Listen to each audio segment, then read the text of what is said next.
Hello there, and welcome to Space Historians. I'm so glad you found your way here tonight. Before we begin our journeys together, take a moment to get truly comfortable. Adjust your pillow, let your body settle into wherever you're resting. Wraps around you like a blanket. Perhaps wraps around you like a blanket. Perhaps you're somewhere far from home, seeking a familiar voice in the darkness. Tonight we're going to explore something extraordinary that happened recently, something that shook the foundations of everything we thought we understood about the universe's beginning. The James Webb Space Telescope, humanity's most powerful eye on the cosmos, looked deeper into space and further back in time than ever before, and what it found should not have been there. Galaxies that were too massive, too organised, too impossibly mature for the young universe they inhabited. We'll discover what these ancient galaxies tell us, understand why they challenge our deepest theories, and contemplate what it means when the universe refuses to follow the rules we've written for it. But don't worry, this isn't going to be an alarming revelation that upsets everything or leaves you anxious about cosmic uncertainties. Instead, we'll move slowly and carefully through this remarkable discovery, taking our time with each piece of evidence, each scientific puzzle, each philosophical implication.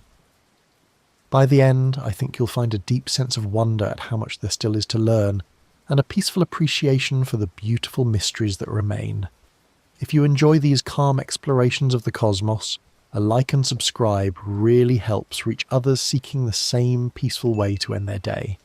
And to those already subscribed, thank you for being part of this community of cosmic contemplators. Your presence here means more than you know, so settle in now. Let your shoulders drop away from your ears, take a slow breath in through your nose, and let it out even more slowly. And let's begin our slow drift through the impossible early universe. There's nothing you need to do, nothing you need to remember for later. Just listen and let the story unfold like starlight reaching us across billions of years. The universe has waited this long to share its secrets. We can take our time discovering them together. Let's begin at the beginning, or rather at what we thought was the beginning. For decades, cosmologists had constructed an elegant story about the universe's first moments. It went something like this. 13.8 billion years ago, everything that exists burst into being from an infinitely dense point. The infant universe was impossibly hot, a roiling sea of energy where matter as we know it couldn't yet exist. Then, as it expanded and cooled over hundreds of millions of years, the first stars ignited. These early stars were massive, short-lived giants that forged heavier elements in their cores and scattered them across space when they died. Only after many generations of stars could galaxies begin to form, slowly gathering mass and structure over billions of years. This was the timeline we'd carefully constructed from mathematics, observations, and our understanding of physics. It made sense. It was logical. It explained nearly everything we could see in the nearby universe. The story had a beautiful simplicity to it, a narrative arc that felt almost inevitable. First chaos, then gradually, patiently, the emergence of order. The James Webb Space Telescope launched on Christmas Day in 2021. Carrying mirrors coated in gold and instruments cooled to nearly absolute zero. Its purpose was to look deeper into space than the Hubble Space Telescope ever could, to peer back toward those first moments after the Big Bang. Scientists expected to see primitive galaxies, small irregular clumps of stars just beginning their cosmic journey. They expected to watch the universe grow up, to see the baby pictures of galaxies that would eventually, over billions of years, grow into mature spirals and ellipticals like our own Milky Way. But that's not what they found. In July of 2022, when the first deep field images came back from Webb, astronomers saw something that shouldn't have been possible. There, in the ancient universe, barely 700 million years after the Big Bang, were galaxies that looked nothing like infants. They were massive. They were organised. Some appeared to be spiral galaxies with well-defined structures. Others were already old. their starlight showing the signatures of stellar populations that should have taken billions of years to develop. The light from these galaxies had travelled for over 13 billion years to reach us. We were seeing them as they existed when the universe was just 5% of its current age, when everything should have still been cosmic construction sites, messy and unfinished. Instead, we were looking at what appeared to be completed cities of stars, some containing as much mass as the Milky Way contains today. It was as if archaeologists expecting to find stone tools had instead uncovered a fully functioning computer. The first reaction among many astronomers was simple disbelief. There had to be an error. Perhaps the distance measurements were wrong. Perhaps the masses were being calculated incorrectly. Perhaps some quirk of the telescope's instruments was creating illusions in the data. They checked and rechecked their calculations, ran the numbers again, looked for any possible mistake that could explain away what they were seeing. But the data held firm. The galaxies were real. The distances were accurate. The impossibility remained stubbornly impossible. This brings us to something equally remarkable, something that reveals the honest heart of science itself. Rather than dismissing the findings or clinging desperately to the old models, astronomers around the world began the careful work of understanding what they were actually seeing, even if it meant reconsidering some of their most fundamental assumptions about how the universe evolved. To understand why these galaxies are so shocking, we need to contemplate what the early universe was supposed to be like during what astronomers call the Cosmic Dark Age. This name itself tells you something important. It wasn't an age of darkness because light didn't exist, but because there was nothing yet to make light as we understand it.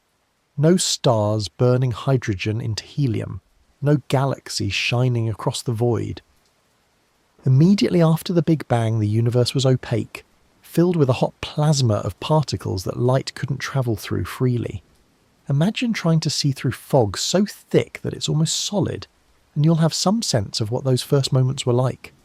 For about 380,000 years, the universe was this way, light scattering endlessly between particles, unable to travel in straight lines. Then, as expansion cooled things down, something beautiful happened. Electrons and protons combined to form neutral hydrogen atoms, and suddenly the universe became transparent. Light could finally travel freely. We can still detect this moment today as the cosmic microwave background radiation, the afterglow of that clearing reaching us from every direction in space. But transparency didn't mean there was anything to see. For the next few 100 million years, the universe was dark in a different way.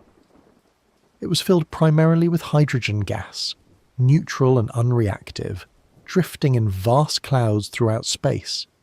This hydrogen had tiny variations in density, regions that were slightly more concentrated than others due to quantum fluctuations from the earliest moments of the Big Bang. These denser regions had slightly stronger gravity, which meant they pulled in more hydrogen, which increased their gravity further, which pulled in still more hydrogen. According to our models, this process should have been slow. Gravity is patient. It works gradually, accumulating mass atom by atom, building structure over immense timescales. The first stars weren't supposed to form until about 100 to 200 million years after the Big Bang, and they should have been very different from modern stars. These first stars, which astronomers call population 3 stars, though none have ever been directly observed, would have been made purely of hydrogen and helium. No carbon, no oxygen, no iron. None of the heavier elements that later stars would inherit from their predecessors. These primordial giants should have been massive, perhaps 100 to 200 times the mass of our Sun, burning fiercely and dying quickly in just a few million years. When they died in supernovae explosions, they would have seeded space with the first heavy elements, the raw materials for future generations of stars and eventually for planets and people. This was supposed to be the slow beginning, the patient emergence of complexity from simplicity. But here's what makes the Webb findings so problematic. Even if the first stars formed 200 million years after the Big Bang, and even if they quickly created heavy elements and died in supernovae, There simply wasn't enough time for those elements to gather into new stars, for those stars to form galaxies, for those galaxies to grow massive and mature by the time we're seeing these ancient galaxies in Webb's images. The timeline doesn't work. It's like trying to watch a time-lapse video of a tree growing and finding that it goes from seed to full-grown oak in a single afternoon. The cosmic dark age was supposed to be the universe's infancy, a long period of gradual development. The James Webb Space Telescope's findings suggest instead that the universe grew up much faster than we thought possible, that somehow the processes we believed took billions of years were compressed into a few 100 million years. And this raises a gentle question worth exploring. What else might we have wrong about those early times? What other assumptions are we carrying that the universe is quietly contradicting? Let's pause here and consider what it means to be wrong on such a fundamental level, because this is where our story takes its first step from data into philosophy, from observation into wonder at the limits of human knowledge. Every scientific model of the universe rests on assumptions, on things we believe to be true based on what we can observe and measure today. We assume, for instance, that the laws of physics work the same way 13 billion years ago as they do now.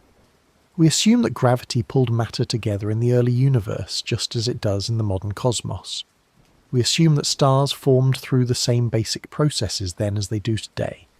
These seem like safe assumptions. Physics appears consistent across space and time. The light from distant galaxies shows the same spectral lines, the same physical processes, the same fundamental forces at work. But the Webb discoveries whisper a question into this certainty. What if some of our assumptions about the early universe are subtly wrong? Not dramatically, catastrophically wrong, but wrong in ways that compound over billions of years of cosmic evolution, leading us to predict one thing when reality quietly did something else entirely. Consider the rate of star formation. In the nearby modern universe, we can observe star formation happening in nebulae like Orion, in galaxies both near and far. We can measure how quickly stars form from clouds of gas and dust. We can calculate the efficiency of the process, how much of the available gas actually becomes stars versus how much is blown away by stellar winds and supernova shocks. Then we take those measurements and project them backward, assuming that star formation worked similarly in the early universe. But what if it didn't? What if conditions in the younger, denser, hotter universe allowed stars to form much more quickly or efficiently than they do today? The early universe had no heavy elements to cool gas clouds and help them collapse. This should have made star formation harder, but perhaps there were other factors we haven't fully considered. Perhaps the dark matter that we know permeates all of space was distributed differently in the early universe, creating deeper gravity wells that could gather ordinary matter more quickly. Dark matter remains one of the great mysteries of cosmology. We know it exists because we can see its gravitational effects on visible matter. Galaxies rotate faster than they should based on their visible mass alone. Galaxy clusters are held together by more gravity than their stars and gas can account for. The cosmic microwave background shows patterns that require dark matter's presence in the early universe. Yet we don't know what dark matter actually is. We've never detected a dark matter particle directly. We can only infer its presence and properties from how it affects the things we can see. This uncertainty about dark matter creates uncertainty in our models of early galaxy formation. If dark matter behaved differently in the early universe, perhaps forming more concentrated clumps more quickly than our models predict, it could have created the conditions for rapid galaxy assembly. The visible matter, the ordinary atoms that would become stars, would have fallen into these dark matter gravity wells like water flowing into valleys, potentially forming stars and galaxies much faster than we'd expect. There's another assumption worth examining: the nature of the first stars themselves. Remember those population 3 stars we discussed? The theoretical first generation made purely of hydrogen and helium. We've never actually seen one. They're entirely theoretical, predicted by our models but never observed. We assume they existed because the logic seems inescapable. The Big Bang produced only hydrogen and helium, so the first stars had to be made of only those elements. We assume they were very massive because without heavier elements to help cool gas clouds, it should have been harder for smaller stars to form. But assumptions can be tested, and when observations contradict predictions, scientists face a choice. They can assume the observations are wrong, or they can reconsider their assumptions. The history of astronomy is filled with moments when the latter choice led to profound breakthroughs. When Galileo saw moons orbiting Jupiter, it contradicted the assumption that everything in the heavens orbited Earth. When Edwin Hubble discovered that distant galaxies were moving away from us, it contradicted the assumption that the universe was static and unchanging. Both times, changing the assumption led to deeper understanding. Perhaps we were at another such moment. Perhaps the massive organised galaxies that Webb found in the early universe are telling us that our assumptions about cosmic childhood need revision. The universe might have been more dynamic, more efficient at building structure, more surprisingly sophisticated than we imagined. This doesn't mean everything we thought we knew is wrong. It means we're being invited to develop a more nuanced, more accurate picture of cosmic history. And there's something beautiful about this process, about the way the universe continues to surprise us even after centuries of careful observation and sophisticated modelling. It would be disappointing if we'd figured everything out, if there were no mysteries left, no discoveries waiting to challenge our certainties. The Webb galaxies remind us that we're still learning, still revising, still deepening our understanding.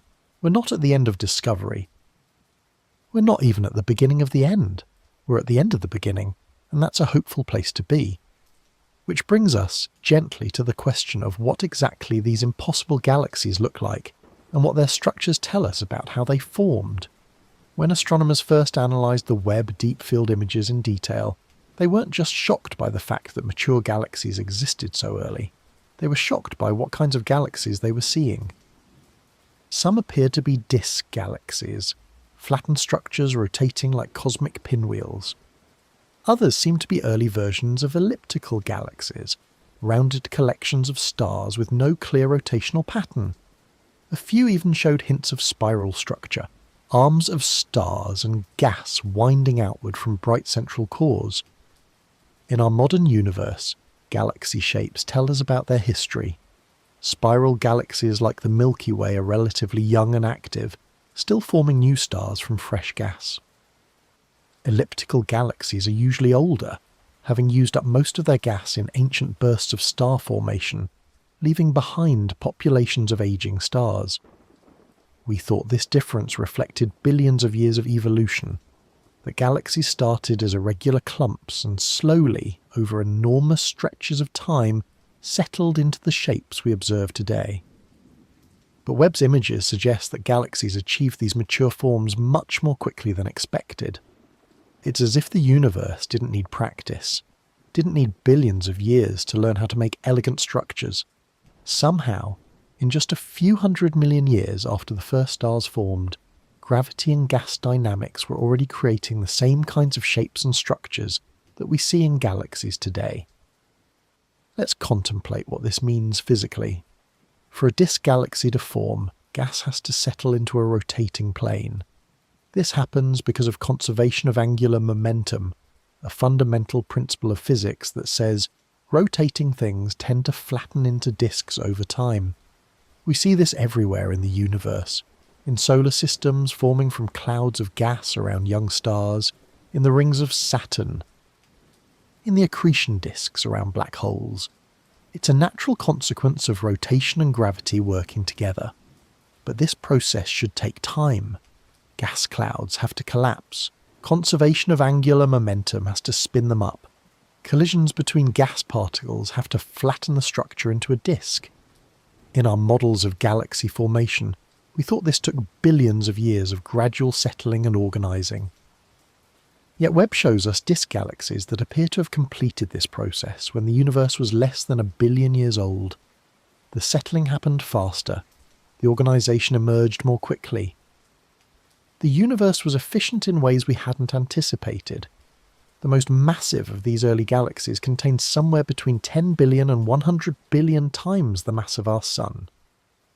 To put that in perspective, the Milky Way, our home galaxy, contains about 200 to 400 billion solar masses of material, including both stars and gas. These early galaxies were already comparable to the Milky Way's current mass, when the universe was a tiny fraction of its current age. They had already done most of their growing, already assembled most of their stars. This creates what astronomers are calling the impossible early galaxy problem. The standard model of cosmology, called lambda CDM, predicts how quickly structure should form in the universe. It accounts for dark matter, dark energy, the expansion rate, the initial density fluctuations from the Big Bang, all the ingredients we think went into cosmic evolution. And according to lambda CDM, galaxies simply shouldn't be able to grow this massive this quickly. There isn't enough time for that much matter to collapse into such concentrated structures. Some of these early galaxies are so massive that they push against theoretical limits. If you add up all the matter that should have been available in the region of space where these galaxies formed, and if you assume very high efficiency in converting that matter into stars, you can barely account for the masses Webb is observing, and high efficiency is a generous assumption. In the modern universe, star formation is actually quite inefficient. Most of the gas in a star-forming region gets blown away by stellar winds and supernovae before it can collapse into new stars. If star formation was similarly inefficient in the early universe, there simply wasn't enough raw material available to build these massive galaxies in the available time. There are several possible solutions to this puzzle, and astronomers are actively exploring all of them. Perhaps star formation was much more efficient in the early universe than it is today. Perhaps there were more frequent mergers of smaller galaxies, rapidly building mass through cosmic collisions. Perhaps our measurements of these galaxies' masses are somehow wrong, though multiple independent analyses keep finding similar results. Perhaps dark matter played a more active role in the early universe, somehow accelerating structure formation in ways we don't fully understand. Or perhaps, and this is the possibility that some cosmologists are beginning to consider seriously, our entire timeline for the early universe needs adjustment. Not a complete overthrow of everything we know, but a recalibration. A recognition that the young universe was more dynamic and faster evolving than we thought. The James Webb Space Telescope isn't just showing us impossible galaxies. It's inviting us to reimagine cosmic history itself. And this invitation leads us to something even more intriguing, something that the Webb discoveries have revealed about the very first burst of star formation in the universe. There's a signature that astronomers look for when they study ancient galaxies, a fingerprint left behind by stellar populations of different ages. Young, hot, massive stars burn blue and bright. They live fast and die young, often in just a few million years. Smaller, cooler stars burn red and dim. They live for billions or even trillions of years, long after their more massive siblings have died. By analysing the light from a galaxy and breaking it down into its component colours, astronomers can determine what mix of stellar ages it contains. When scientists analysed the light from some of Webb's early galaxies, they found something surprising. Many showed spectral signatures suggesting they contained not just young stars, but also older stellar populations. Stars that were already hundreds of millions of years old when the universe itself was less than 1 billion years old. This means these galaxies had already experienced at least one major episode of star formation, had already created a generation of stars. And those stars had already aged significantly. Imagine the timeline this requires. The first stars had to form, live their lives, and create heavy elements. A second generation of stars had to form from gas enriched with those heavy elements. Those second generation stars had to age for hundreds of millions of years, and all of this had to happen within the first 700 to 800 million years after the Big Bang. It's a compressed timeline that leaves little room for the slow, patient processes we thought governed early cosmic evolution. But there's more to this story, something even more fascinating about how these first bursts of star formation might have worked. Computer simulations of the early universe suggest that star formation probably didn't happen smoothly and continuously. Instead, it likely occurred in intense bursts separated by quieter periods. A cloud of gas would collapse and ignite thousands or millions of stars in a relatively short time, perhaps just a few million years. These stars would pour energy into their surroundings through stellar winds and eventually supernova explosions. This energy would heat the surrounding gas and blow much of it away, temporarily shutting down further star formation in that region. Then, over tens or hundreds of millions of years, gravity would slowly pull gas back together. The gas would cool and settle. Eventually conditions would become right for another burst of star formation, and the cycle would repeat. This episodic, bursty pattern of star formation can build up stellar mass more efficiently than continuous star formation, because during the bursts, the conversion of gas to stars happens very rapidly and with relatively high efficiency. The early galaxies Webb discovered might have experienced several of these intense bursts in quick succession, each one building up their stellar populations rapidly before blowing away the remaining gas. If the burst were frequent enough and efficient enough, a galaxy could assemble most of its stellar mass in just a few 100 million years. Would have been spectacular events. Cosmic would have been spectacular events. Cosmic fireworks on a scale that's hard to comprehend. Imagine millions of massive stars forming almost simultaneously in a region of space perhaps a few thousand light years across. Each star would have been dozens or hundreds of times more massive than our Sun, burning fiercely and pumping enormous amounts of ultraviolet radiation into their surroundings. The region would have glowed brilliantly, a beacon of light in the otherwise dark early universe. Then, after just a few million years, the most massive stars would begin to die in supernova explosions. Not one at a time over billions of years, but in a relatively brief period, perhaps just a few 100,000 years, there would be a cascade of supernovae as all the massive stars from that burst reached the ends of their lives simultaneously. The combined energy from these explosions would create vast bubbles of hot gas, possibly blowing material completely out of the galaxy into intergalactic space. This pattern of intense star formation followed by violent energy release might explain another puzzle that Webb has revealed. Some of the early galaxies appear to have very little dust, the microscopic particles of heavier elements that usually exist in galaxies alongside gas and stars.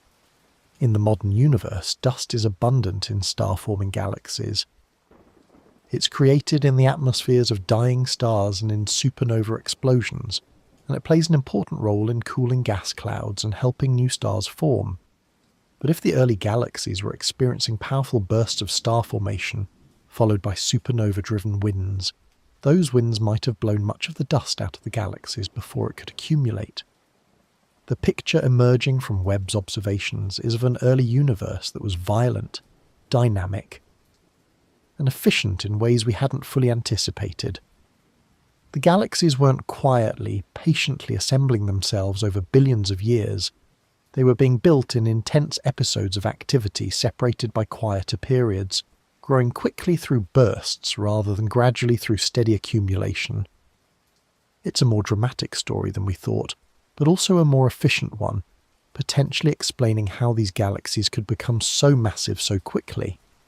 And this brings us to a threshold in our understanding, because the existence of these massive early galaxies doesn't just challenge our models of galaxy formation, it has implications for our understanding of the universe's expansion, its composition, and even the nature of dark matter and dark energy themselves. Let's contemplate for a moment how we know anything about these ancient galaxies. We can't travel to them, can't send probes to sample their stars, can't even see them as they are now. We can only observe the light that left them over 13 billion years ago, light that has been travelling through expanding space ever since, finally reaching our telescopes as faint whispers of photons that tell us about a universe long gone. This light carries information encoded in its wavelength and intensity. When atoms emit or absorb light, they do so at very specific wavelengths determined by the quantum energy levels of their electrons. Hydrogen emits light at certain wavelengths, oxygen at others, carbon at still others. By breaking apart the light from a distant galaxy using a spectrograph, astronomers can identify which elements are present and in what quantities. They can determine whether the stars are young or old, hot or cool, whether the galaxy contains much gas or little. But there's something else the light tells us. Something even more fundamental. The expansion of the universe stretches space itself, and as space stretches, it stretches the light travelling through it. Light that was emitted as ultraviolet radiation in the early universe arrives at our telescopes shifted into visible light or even infrared. The amount of this redshift tells us how much the universe has expanded since the light was emitted, which tells us how long ago that emission occurred. Are cooled to just a few degrees above 0 degrees Celsius. Its instruments are cooled to just a few degrees above absolute zero, because at those temperatures they can detect the faint heat signatures of ancient galaxies without being overwhelmed by their own thermal radiation. Webb is essentially Before we continue, I want to pause for just a moment, because what you have learned in the last 30 minutes is something genuinely rare. Most people move through their entire lives without ever stopping to understand the world at this level, but you did. Tonight you chose curiosity over noise and depth over distraction. That is exactly who this channel was made for. If you want to keep being that person, a like and subscribe takes 2 seconds and make sure this channel never stops finding you. Now, let's go deeper. Webb is essentially a giant time machine, using the finite speed of light and the expansion of the universe to look back toward the Big Bang. When Webb's data started coming in, astronomers could measure the redshift of the galaxies they were seeing and calculate how long ago the light was emitted. A redshift of about 7 means we're seeing the galaxy as it was when the universe was about 750 million years old. A redshift of 10 corresponds to about 500 million years after the Big Bang. Some of the candidates Webb has found have redshifts suggesting they existed just 200 or 300 million years after the beginning of time itself. These measurements rely on identifying specific spectral features in the galaxy's light, signatures of elements like hydrogen or oxygen that appear at known wavelengths and are shifted to longer wavelengths by the universe's expansion. But here's where things get complicated. At these enormous distances and extreme redshifts, the spectral features can be subtle and sometimes ambiguous. There's a possibility that some of the galaxies identified as being extremely distant are actually somewhat closer, their light shifted by other factors in addition to cosmic expansion. This uncertainty doesn't mean the findings are wrong.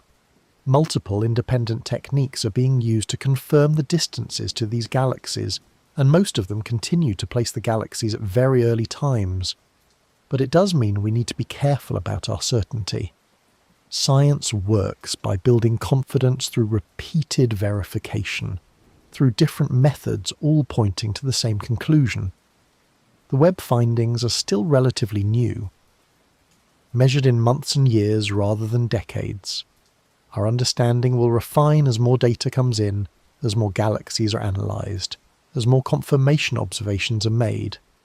What's clear even now is that the early universe contained galaxies that are much more massive and mature-looking than our models predicted. Whether they're quite as massive as the earliest estimates suggested, whether some of them might be slightly less distant than initially calculated, these details will be worked out with time. But the fundamental challenge to our models remains. The universe built structure faster than we thought it could. This challenge extends beyond just galaxy formation. It touches on our understanding of the universe's expansion rate, a value called the Hubble constant that describes how quickly space itself is stretching. There's currently a tension in cosmology between different measurements of this expansion rate. Observations of the nearby universe suggest one value. Observations of the cosmic microwave background radiation from the early universe suggest a slightly different value. This discrepancy has been called the Hubble tension, and it's been puzzling cosmologists for several years.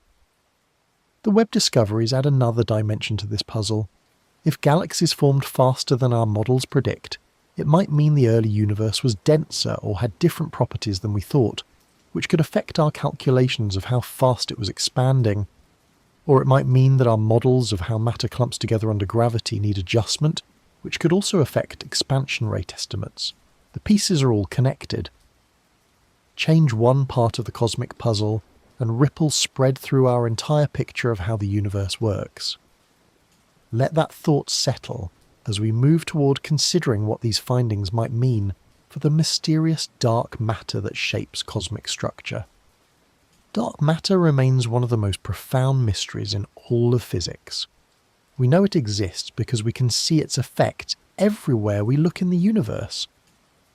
Galaxies rotate too fast to be held together by the gravity of their visible matter alone.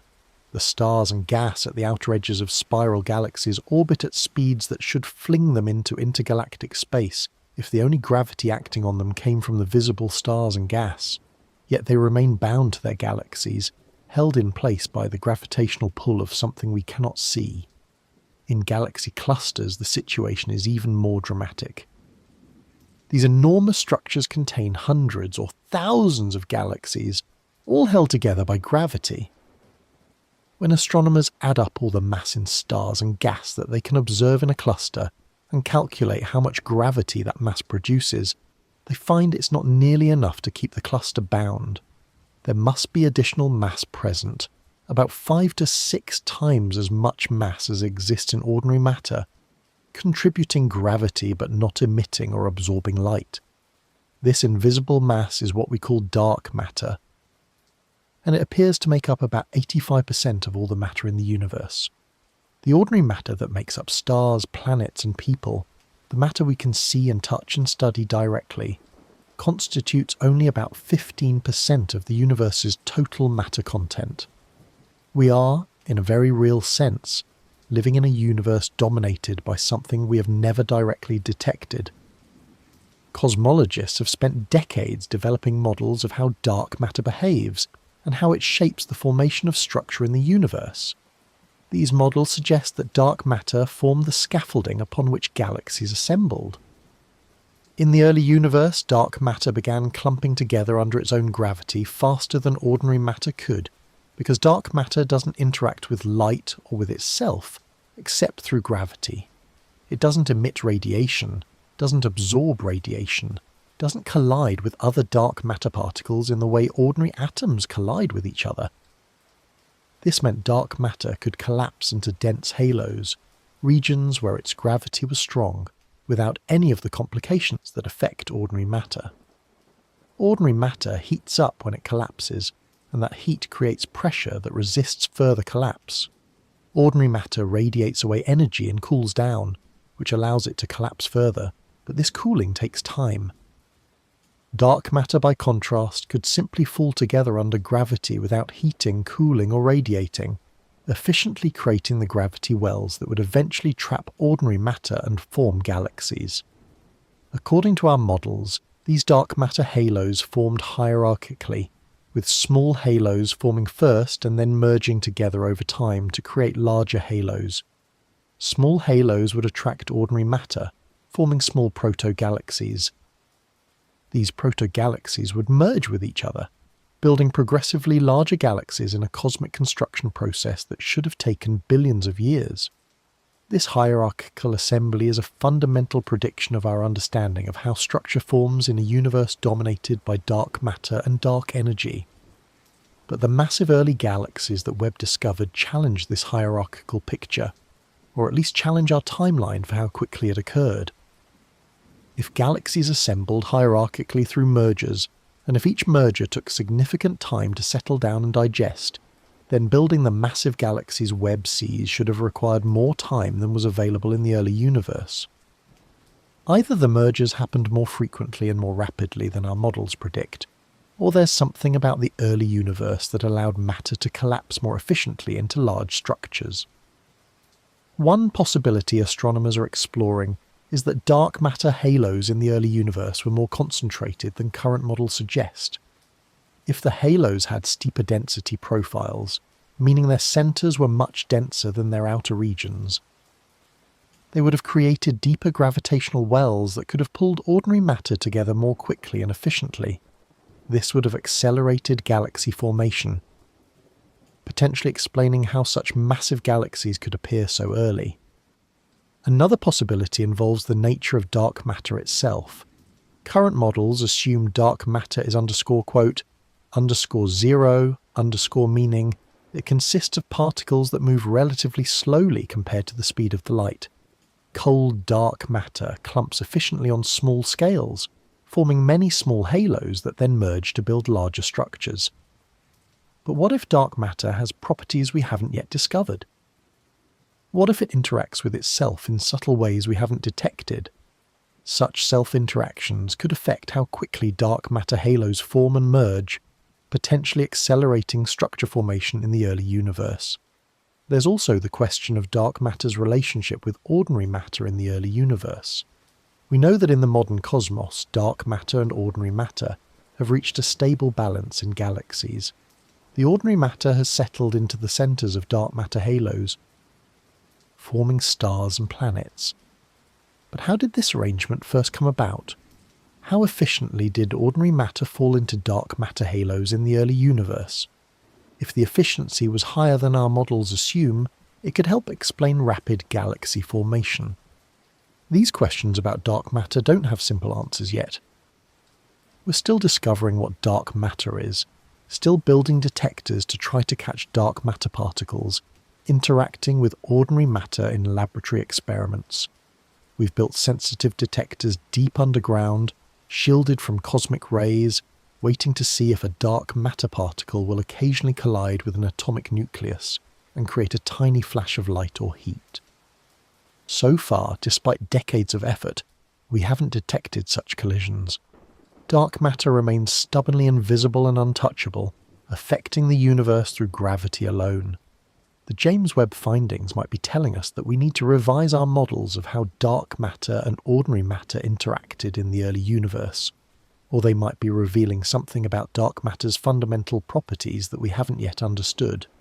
Either way, the invisible sculptor that shapes cosmic structure remains mysterious, and the universe is inviting us to look more carefully at the foundations upon which we've built our understanding.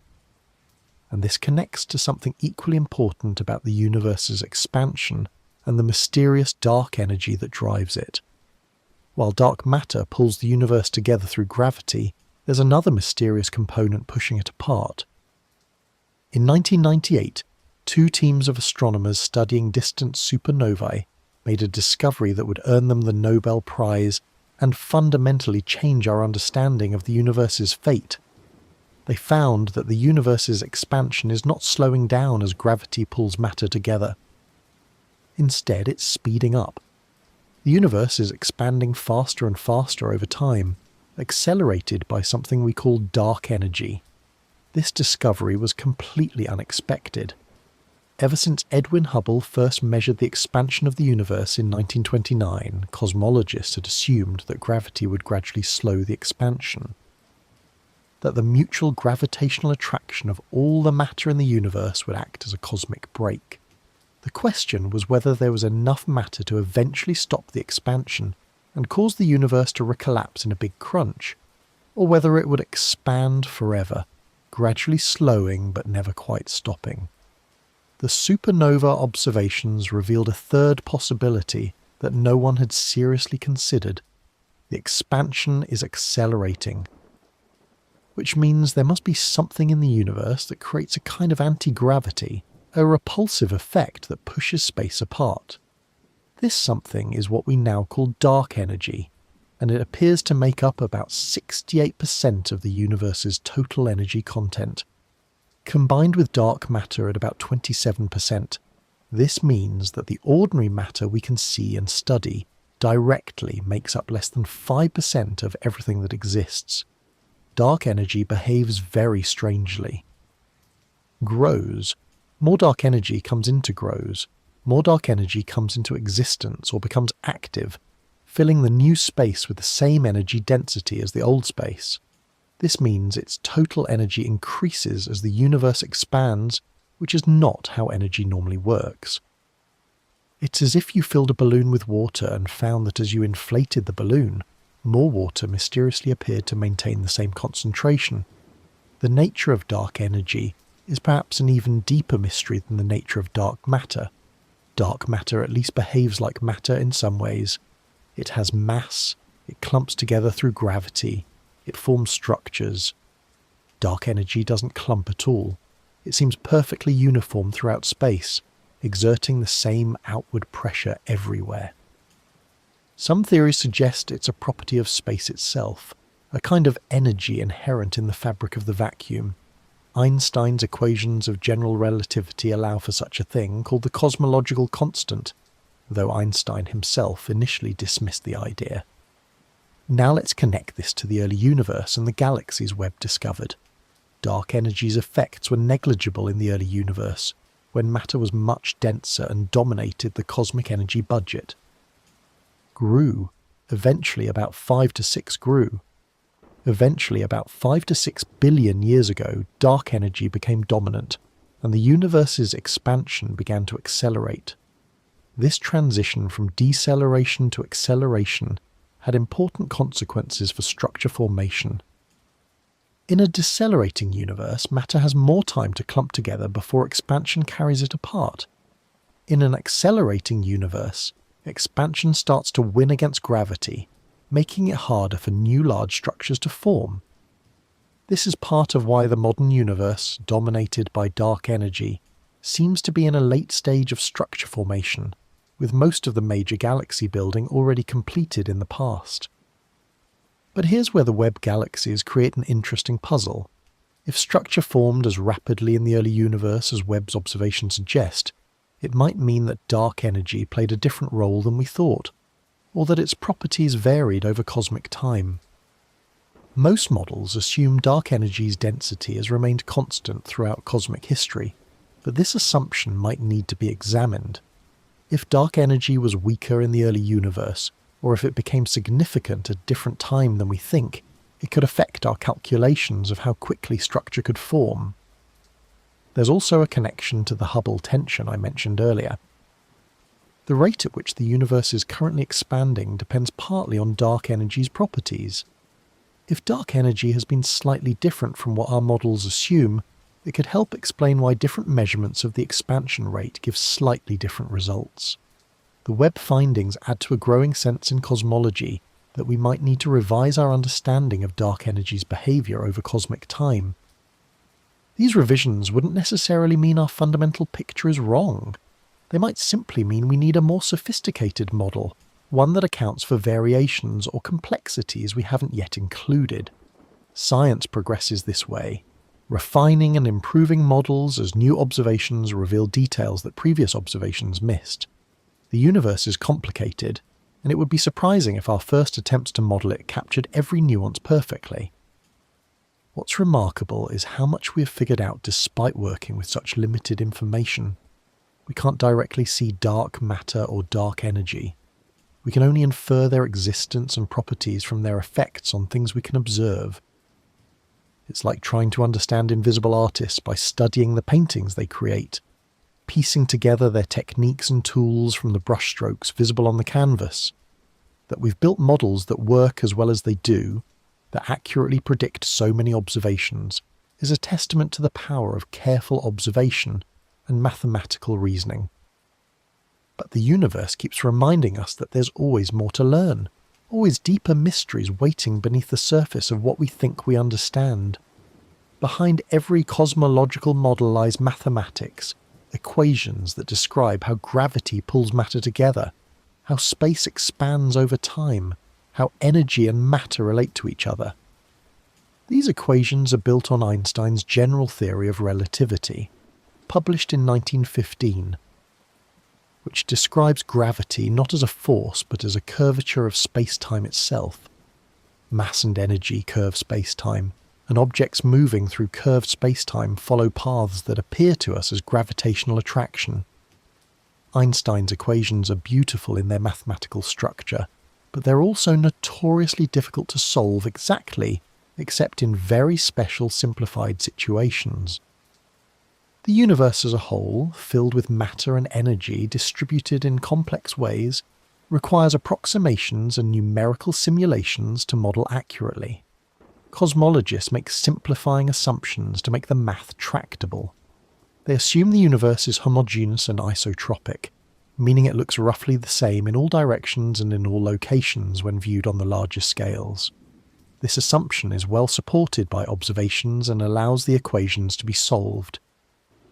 But the universe isn't perfectly homogeneous. It has structure, galaxies and clusters and vast cosmic voids, all growing from tiny density fluctuations in the early universe.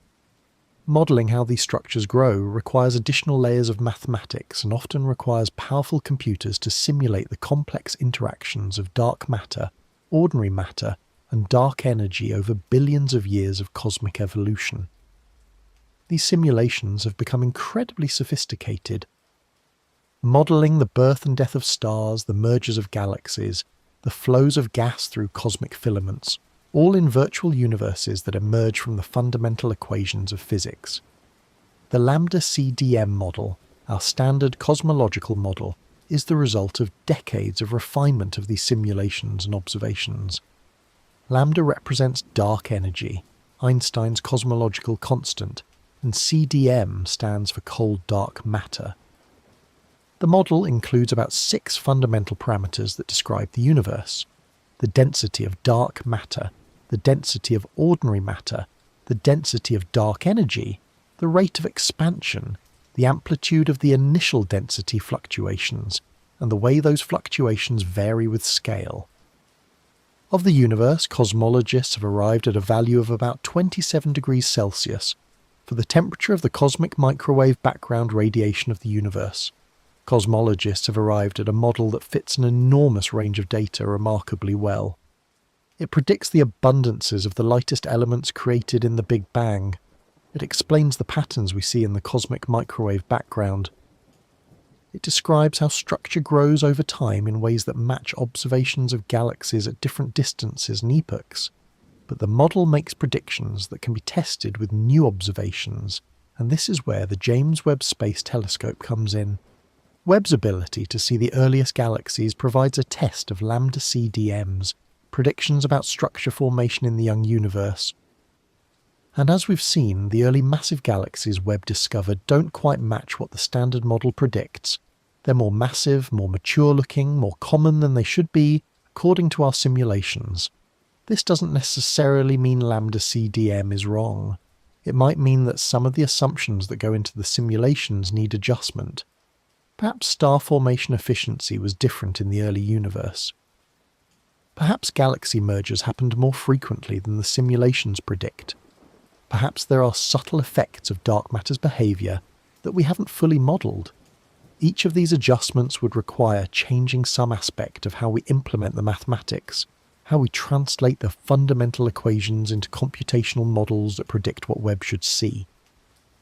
There's also the possibility that we need to add new physics to our models, new ingredients that aren't currently included in lambda CDM. Perhaps dark matter has properties beyond just gravitational attraction. Perhaps dark energy has varied over cosmic time in ways the constant lambda doesn't capture. Perhaps there are interactions between dark matter and ordinary matter, or between dark matter and dark energy, that our current models neglect. Adding such interactions would mean modifying the fundamental equations themselves, not just how we solve them. This is where cosmology becomes both exciting and humbling. We have equations that describe the universe with remarkable accuracy in many contexts. Yet we also recognise that these equations might be incomplete approximations of a deeper reality we haven't yet grasped. Newton's law of gravity was an excellent approximation for centuries before Einstein showed it was part of a deeper theory of curved space-time. Einstein's general relativity is an excellent approximation now, but we know it breaks down in extreme conditions like the centres of black holes or the first moments of the Big Bang, where quantum effects that general relativity doesn't include become important. Perhaps we're approaching another such moment. where observations are pushing us toward a more complete understanding. The Webb galaxies might be hints of physics we haven't yet discovered, signatures of processes or particles or forces that operate in the early universe in ways we don't yet comprehend. Or they might simply be showing us that the physics we already know works in more complex and surprising ways than we'd realised. Either way, the mathematics remains our guide, the language we use to translate observations into understanding. The equations might need adjustment, or we might need to learn how to solve them more accurately, but they provide the framework within which we can ask precise questions and test specific predictions. The universe speaks in mathematics, and learning to understand its language is how we transform the lights in the night sky into stories about where we came from and where we're going. And this mathematical journey leads us to consider the earliest moments of cosmic time, the very edge of what we can observe and perhaps the limits of what we can ever know. There is a horizon in time beyond which we cannot see, no matter how powerful our telescopes become. This horizon isn't a physical barrier or a limitation of technology. It's a fundamental consequence of the universe's finite age and the finite speed of light. We can look back in time by looking at distant objects because their light takes time to reach us, but we can only look back as far as the moment when the universe became transparent to light. Remember the cosmic dark age we discussed earlier? That period after the universe cooled enough for neutral atoms to form but before the first stars ignited. Before this clearing, before the time we call recombination, when electrons and protons combined to form neutral hydrogen, the universe was filled with a hot plasma that was opaque to light. Photons couldn't travel freely through this plasma. They scattered constantly off free electrons, unable to move in straight lines for any significant distance. This means that no matter how far back we look with our telescopes, we cannot see beyond the moment of recombination, about 380,000 years after the Big Bang. This is the cosmic microwave background radiation, the oldest light in the universe, coming to us from every direction in space. It's like a wall of light surrounding us in time, showing us the surface of last scattering when the universe first became transparent. Beyond this wall, earlier than this moment, the universe is invisible to electromagnetic radiation. The James Webb Space Telescope cannot see beyond this horizon. No telescope that detects light ever will, but what Webb can do is push closer and closer to it, seeing earlier and earlier galaxies, watching the universe at progressively younger ages. With each new deep field image, with each new distant galaxy confirmed, we step a bit closer to that earliest visible moment, filling in more details of cosmic history between the transparency of recombination and the complex galaxy-filled universe we see around us today. When Webb finds galaxies at redshift 10, 11, 12, or even higher, it's seeing light from sources that existed just a few 100 million years after recombination. These are among the first galaxies to form, the first large structures to light up the universe after the cosmic dark age.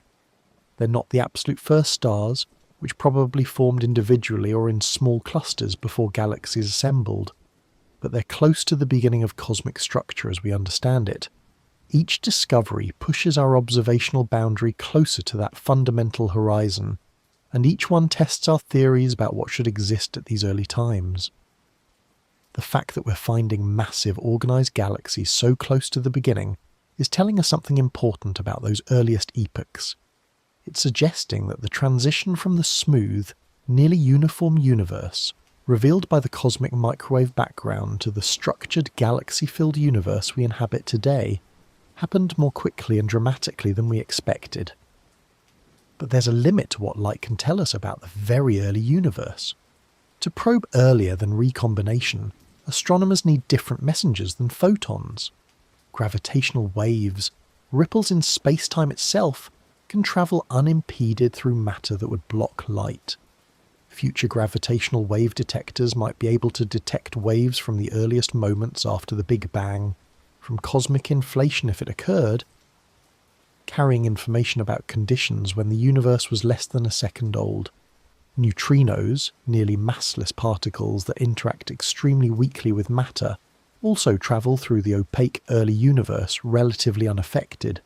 If we could build detectors sensitive enough to catch neutrinos from the Big Bang, we might peer even further back in time, but such detectors remain beyond current technology.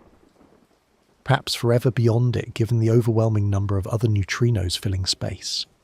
So for now, we work with light, and we work with the cosmic microwave background as our earliest view of the universe. Everything we learn about earlier times comes from models and mathematics. From taking the laws of physics we understand and running them backward, calculating what must have happened to produce the universe we observe. This is a powerful approach, and it has taught us an enormous amount. But it's fundamentally different from direct observation. It's inference rather than measurement, reasoning rather than seeing.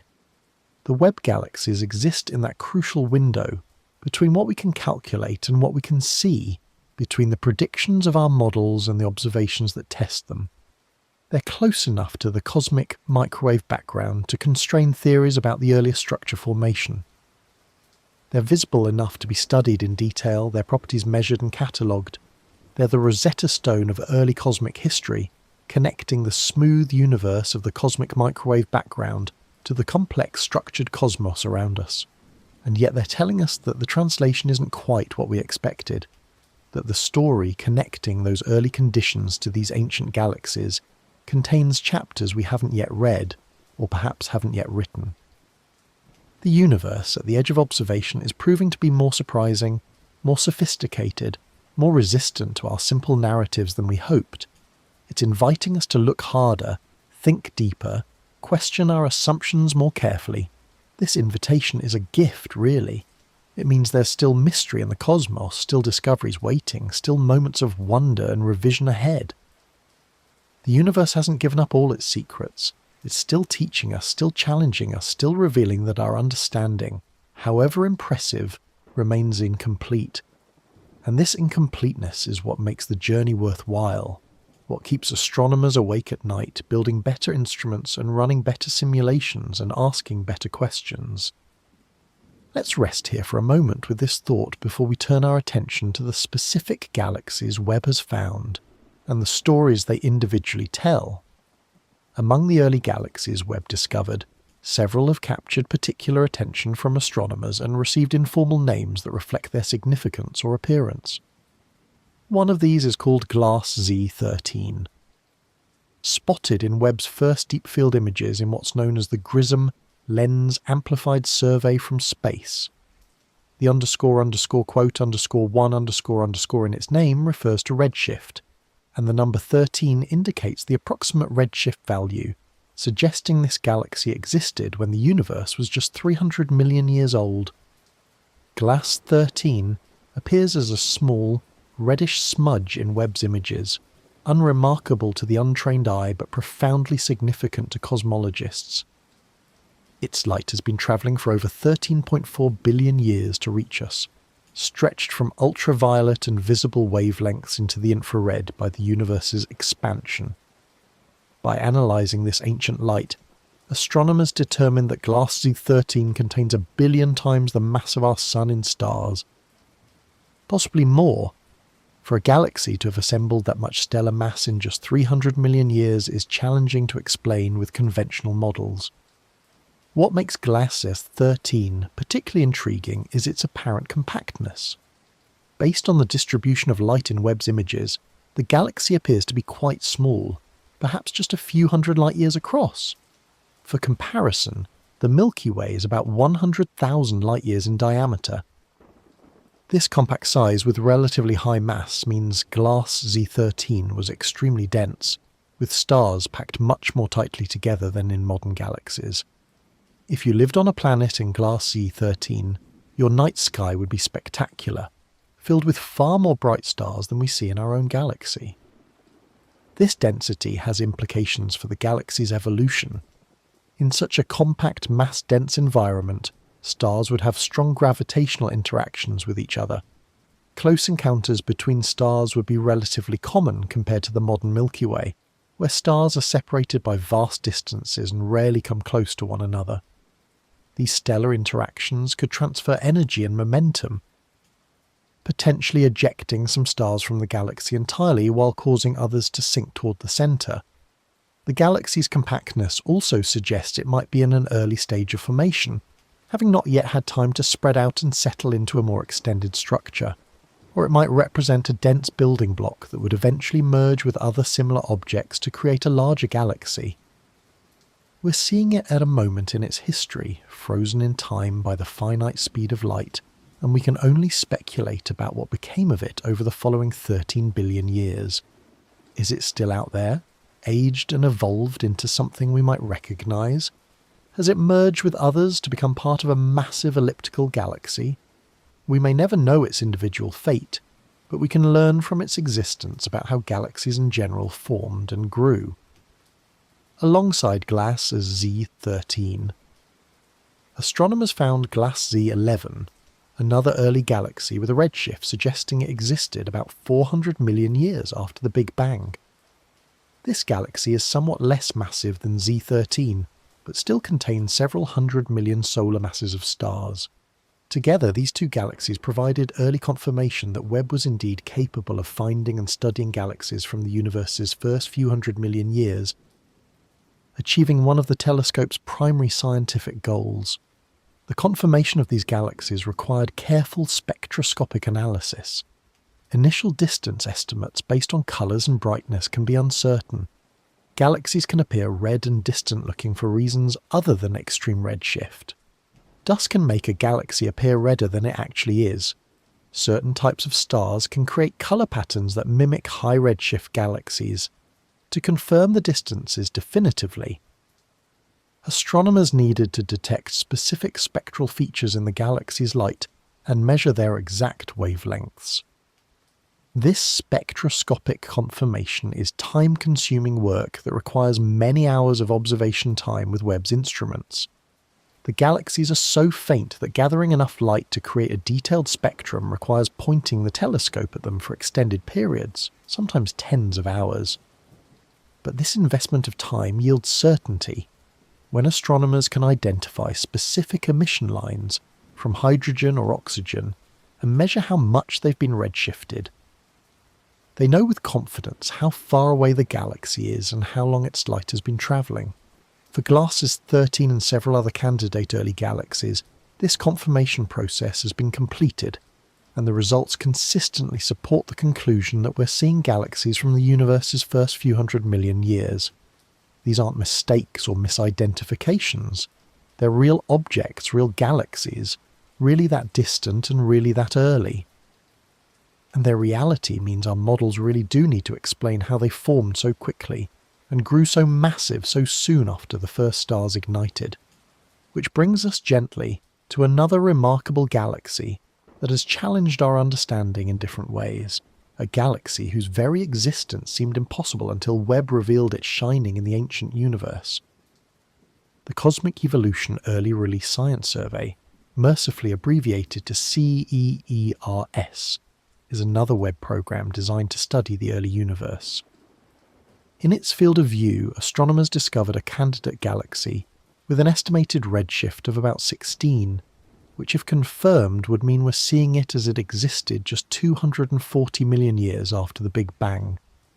This galaxy has been informally called CEERS 93316, and when it was first identified, E. It was briefly considered possibly the most distant galaxy ever observed. The excitement around CEERS RS-93316 illustrates both the power of Webb's capabilities and the importance of careful verification in astronomy. Initial estimates based on the galaxy's colours and brightness suggested it could be extremely distant. The light appeared to have all the characteristics of a galaxy seen at very high redshift, with certain spectral features shifted dramatically toward longer wavelengths, if these estimates were correct. The galaxy existed so early that it would be hard to explain its formation with any current model, but subsequent analysis raised questions about the distance estimate. When astronomers obtained better spectroscopic data and analysed it more carefully, They found that CEERS-93316 might actually be somewhat closer than initially estimated, perhaps at a redshift of about 4 or 5 instead of 16.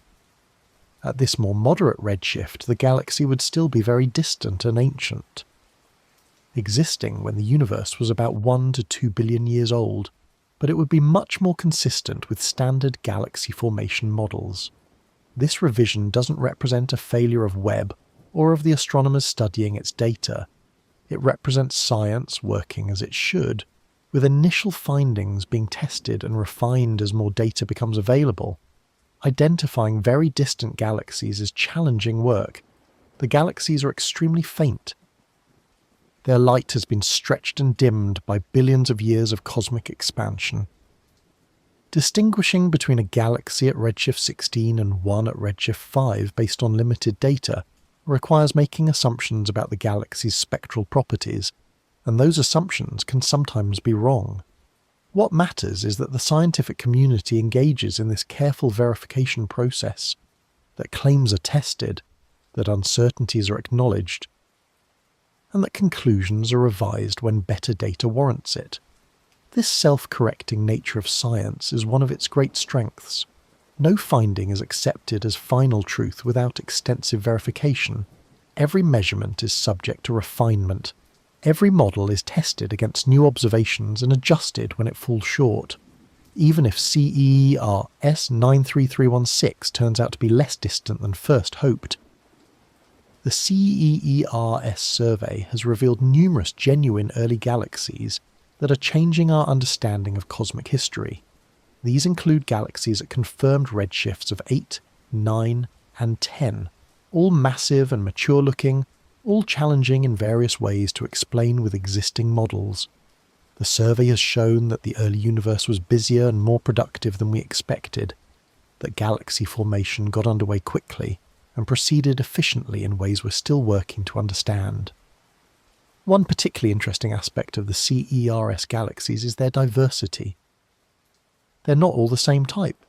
Some appear to be forming stars very actively, with young, hot stellar populations pumping out ultraviolet light. Others seem more quiescent, containing older stars and showing little current star formation.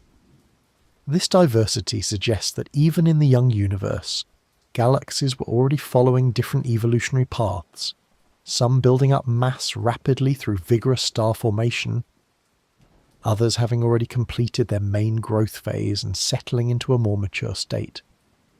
This range of galaxy types so early in cosmic history raises questions about what determines a galaxy's fate. Why do some galaxies form stars prolifically, while others shut down star formation and fade into quiescence? In the modern universe, we think environment plays a role. Galaxies in dense clusters tend to be quiescent, having had their gas stripped away by interactions with the hot intracluster medium. Isolated field galaxies are more likely to be actively forming stars. But in the young universe, these environmental effects shouldn't have had time to become important yet. The differences between galaxies must have reflected their initial conditions or their early history, rather than their environments. Understanding this diversity is crucial for building complete models of galaxy formation. It's not enough to explain how galaxies form. We need to explain why they form with such different properties, why some follow one path and others follow another, what determines which galaxies become massive spirals and which become compact ellipticals. The CEERS findings are providing crucial data for building these more sophisticated models. There's also the question of how representative these early galaxies are of the overall galaxy population at their epoch. Webb is seeing the brightest, most massive galaxies because those are the ones that stand out in deep images. But for every massive galaxy Webb detects, there might be dozens or hundreds of smaller, fainter galaxies that remain below the detection threshold. These smaller galaxies would have contained fewer stars and been less influential individually. But collectively, they might have been just as important in cosmic evolution, and we're only beginning to glimpse them. Future deeper observations with Webb will reveal more of these faint galaxies, filling in our picture of the complete galaxy population in the early universe. Each observation pushes the detection limit a bit lower, revealing fainter and possibly more distant objects. It's a gradual process of discovery, building up census after census of ancient galaxies, each one adding to our statistical understanding of what existed when and in what quantities. And this brings us to consider not just individual galaxies, but the patterns they form, the cosmic web of structure that was already emerging in the universe's youth. If you could step back and view the universe on the very largest scales, you would see that galaxies are not randomly distributed through space. They form a pattern, a cosmic web of filaments and sheets surrounding vast voids. Galaxies cluster together along dense filaments, like light strung along an invisible network of threads, stretching across billions of light years. Where filaments intersect, you find rich clusters containing hundreds or thousands of galaxies. Between the filaments lie enormous voids, regions hundreds of millions of light years across containing very few galaxies. This cosmic web structure is a direct consequence of how gravity amplifies small density variations into large-scale structure. In the early universe, the matter distribution was nearly but not perfectly uniform. There were tiny variations, regions slightly denser or slightly less dense than average.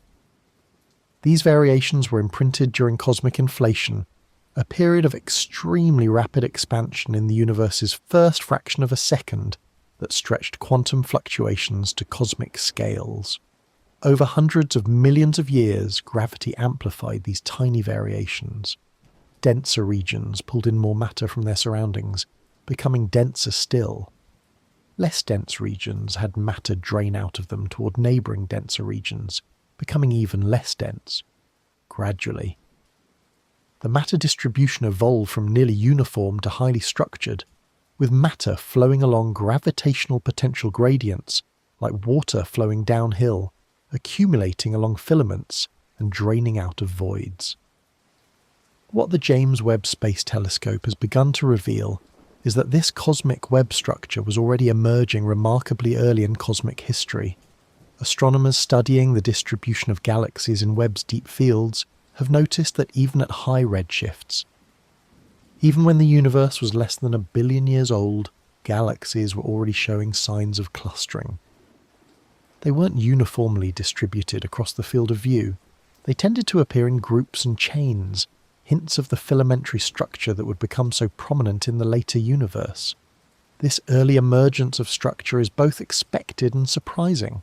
It's expected because we know from the cosmic microwave background that density variations existed from very early times, and gravity should have been working to amplify them from the beginning. It's surprising because the growth of structure takes time, and seeing clear evidence of clustering when the universe was so young suggests that the amplification process was efficient and rapid. One particularly striking example comes from observations of what astronomers call protoclusters, the predecessors of the massive galaxy clusters we see in the nearby universe. Modern galaxy clusters are enormous structures containing thousands of galaxies held together by gravity and embedded in vast halos of dark matter.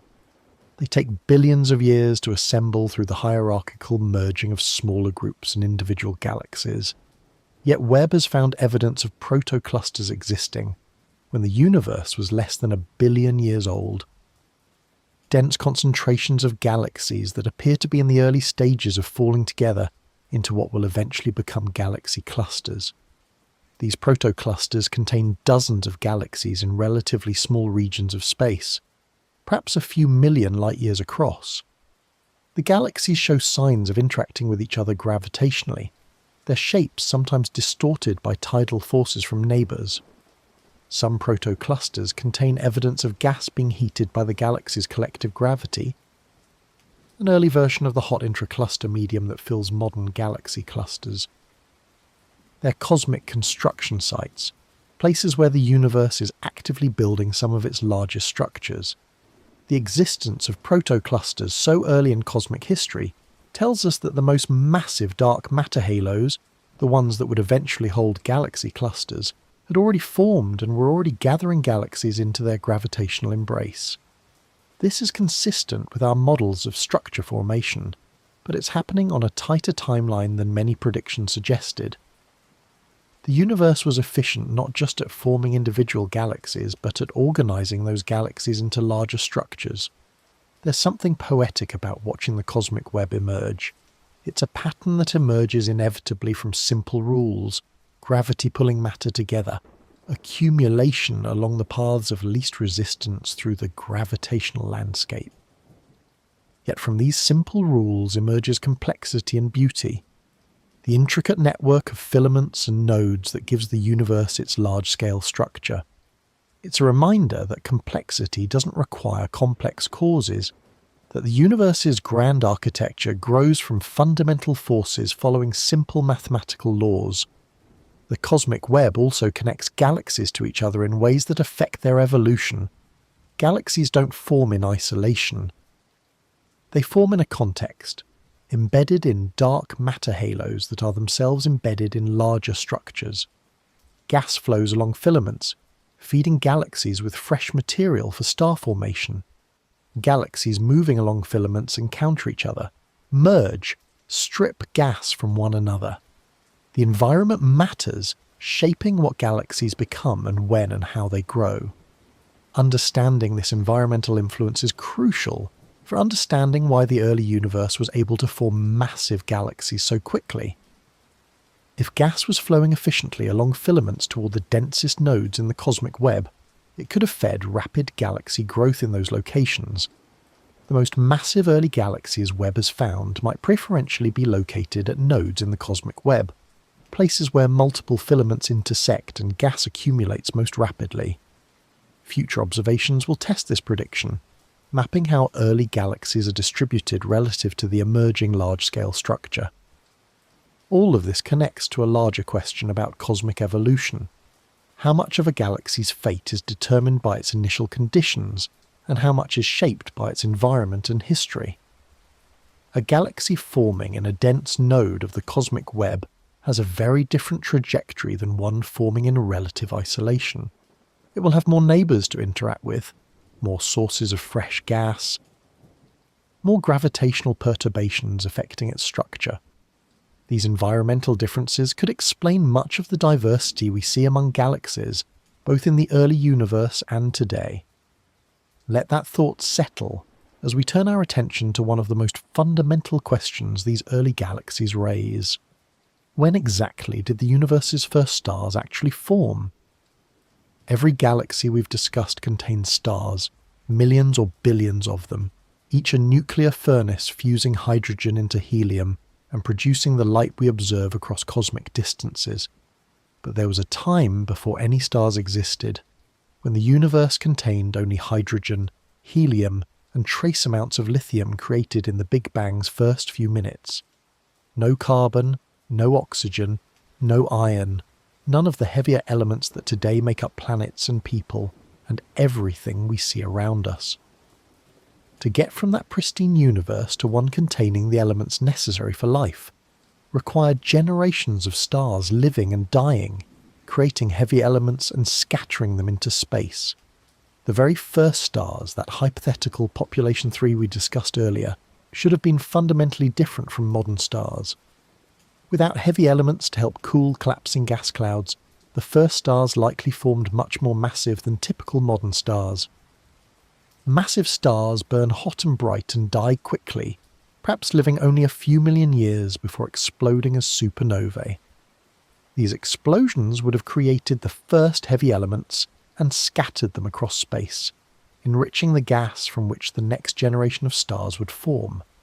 This next generation, called population 2 stars, would have contained small amounts of heavy elements, enough to affect their formation and evolution, but not enough to fundamentally change their nature.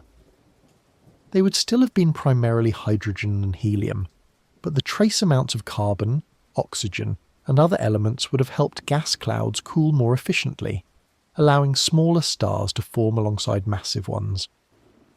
Over many generations, each cycle of stellar birth and death would have enriched the universe's gas with more heavy elements, until eventually we arrive at population 1 stars like our Sun. born from gas already containing about 2% heavy elements by mass. This story of stellar generations is well established for later cosmic times. We can observe population 1 and population 2 stars in our galaxy and others. We can see how the abundance of heavy elements in stars correlates with their age, with older stars containing fewer heavy elements than younger ones. But we've never observed a population 3 star. They should all have died billions of years ago, and their remnants are so distant and faint that we haven't yet detected them. This creates a problem when we look at the massive early galaxies Webb has found. These galaxies contain billions of solar masses of stars, which means they required billions of solar masses of gas to form those stars. But where did all that gas come from? If the very first stars were massive and short-lived, they would have enriched their surroundings with heavy elements relatively quickly, perhaps within the first 100 million years after the Big Bang. Gas enriched with heavy elements formed stars more efficiently, potentially explaining how galaxies could assemble stellar mass quickly. But here's the puzzle. If star formation became efficient after the first supernovae enriched the gas, we still need to explain how enough first-generation stars formed to create that enrichment in the first place.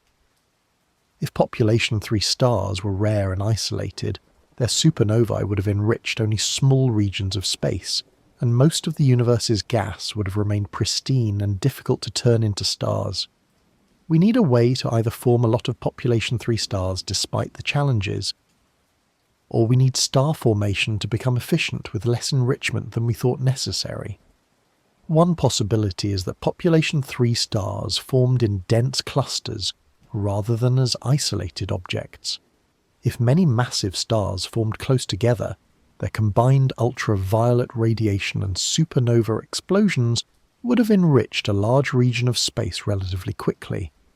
This enriched gas could then collapse efficiently to form a second generation of stars, and these population 2 stars could begin building galaxies. This scenario requires that the very first star-forming regions were quite massive and produced many stars nearly simultaneously, which is possible, but requires very specific conditions. Another possibility is that we've overestimated how much enrichment was necessary for efficient star formation. Perhaps even tiny amounts of heavy elements, far less than 1% of the gas mass, were sufficient to help gas clouds cool and fragment into stars. If so, even a few scattered population 3 supernovae could have enriched the universe enough to trigger more efficient star formation across large regions of space. This would allow the rapid build-up of stellar populations that the Webb galaxies require. There's also the question of whether all the stars in these early galaxies formed locally, or whether some of them formed elsewhere, and were later accreted through galaxy mergers. If small proto-galaxies formed stars independently, and then merged together to create larger galaxies, the stars we observe in massive early galaxies might have formed in many different locations and environments before being brought together. This could help explain how so much stellar mass could accumulate so quickly. The stars didn't all have to form in one place at one time. Understanding when and how the first stars formed is one of the most important goals in studying the early universe. These stars represent the transition from the pristine conditions of the Big Bang to the chemically enriched universe we inhabit. They created the first heavy elements, and likely produced the first black holes when the most massive ones collapsed at the ends of their lives. They ionized the hydrogen gas around them, creating bubbles of ionized gas that eventually merged and filled the universe, ending the cosmic dark age in a process called reionization. The James Webb Space Telescope is searching for signatures of these first stars in the light from early galaxies. If population 3 stars existed in significant numbers, they should have left characteristic signatures in their host galaxies' spectra. Their extreme temperatures and lack of heavy elements would have produced specific patterns of emission and absorption that differ from later stellar populations. So far, definitive detection of these signatures has been elusive, but the search continues with each new observation. What we're learning is that the transition from the first stars to the first galaxies was probably not as clean and sequential as simple narratives suggest. Multiple processes were likely happening simultaneously. Population 3 stars forming and dying, Population 2 stars forming from enriched gas, small proto-galaxies assembling and merging, all within the first few 100 million years after the Big Bang. The universe was doing many things at once, and disentangling these overlapping processes from observations of distant, faint galaxies is challenging work that will likely continue for years. And this complexity brings us to a deeper question about interpretation itself, about how we turn observations into understanding and how we handle uncertainty in that translation. Every observation in astronomy requires interpretation. When we look at light from a distant galaxy, we're not seeing the galaxy directly. We're seeing photons that have travelled for billions of years, been stretched by cosmic expansion, possibly been absorbed and re-emitted by intervening gas, and finally arrived at our telescope where they trigger electronic detectors that convert them into digital data. This data, numbers representing the intensity of light at different wavelengths, must be interpreted using models and assumptions to tell us anything about the galaxy that emitted it. Consider the apparently simple question of how massive a galaxy is. We can't weigh a galaxy directly. We can't count its stars individually. Instead, we measure the total light the galaxy emits, and then estimate how much stellar mass must be present to produce that much light. But this estimate depends on assumptions about what kinds of stars the galaxy contains. Massive luminous stars produce much more light per 90 minutes. You've been here for 90 minutes, quietly, patiently, choosing this over everything else the world was offering you tonight. Do you know how rare that is? Most people cannot sit with something slow and meaningful for more than a few minutes before reaching for something louder. But not you. Not tonight. This channel exists for exactly this kind of person, and a like and subscribe is how we find more of them. It is how we find each other. Thank you for still being here. Now let's continue. Massive luminous stars produce much more light per unit mass than small dim stars. A galaxy containing mostly massive stars will appear very bright for its mass. A galaxy containing mostly small stars will appear dimmer for the same mass. To convert from observed light to estimated mass, astronomers use what are called stellar population synthesis models. These models predict how much light a population of stars should produce based on assumptions about the stars' masses, ages, and chemical compositions. By comparing a galaxy's observed spectrum to these model predictions, astronomers can estimate what mix of stellar types best matches the observations and therefore what the galaxy's total stellar mass must be. But here's where interpretation becomes tricky. The models make assumptions. They assume a certain distribution of stellar masses called the initial mass function that describes how many stars of each mass form together. They assume certain rates at which stars of different masses die and return material to space. They assume certain relationships between a star's mass and its brightness. All of these assumptions are based on studies of stars in our own galaxy and nearby galaxies, where we can observe stellar populations in detail. What if these assumptions don't hold in the early universe? What if stars formed with a different mass distribution when the universe was young? What if massive stars died differently, or returned material to space more or less efficiently than our models predict? Any of these differences could affect our mass estimates for early galaxies, potentially making galaxies appear more or less massive than they actually are. This uncertainty doesn't mean our estimates are worthless. It means they come with error bars, ranges of plausibility rather than single definitive values. When astronomers report that a galaxy contains 10 billion solar masses of stars, they typically mean something like "2", the exact value is uncertain, but the order of magnitude is likely reliable. The galaxy is indeed very massive, even if we can't pin down its exact mass precisely. Similar uncertainties affect other properties we estimate. A galaxy's age depends on interpreting its spectrum to determine when its stars formed, which depends on models of how stellar populations evolve over time. A galaxy's star formation rate depends on measuring certain spectral features and relating them to the rate at which new stars are forming, which depends on understanding the physics of star-forming regions.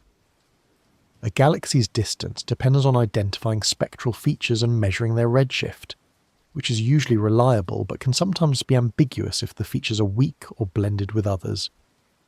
These uncertainties are not failures of astronomy. They're inherent in the nature of the enterprise. We're trying to understand objects billions of light years away using only the faint light they emit. We're reconstructing cosmic history from fragmentary evidence, like archaeologists piecing together ancient civilizations from pottery shards and ruins. We do remarkably well given the limitations, but we must always acknowledge that our interpretations could be revised as new data or better models become available. The James Webb discoveries are testing our interpretations in valuable ways. When models predict one thing and observations show another, we're forced to examine our assumptions. Are the models wrong? Are the observations being misinterpreted? Are there additional factors we haven't considered? This process of questioning and refining is how science advances, how we move from approximate understanding to more accurate understanding, never reaching perfect certainty but always improving our picture of reality.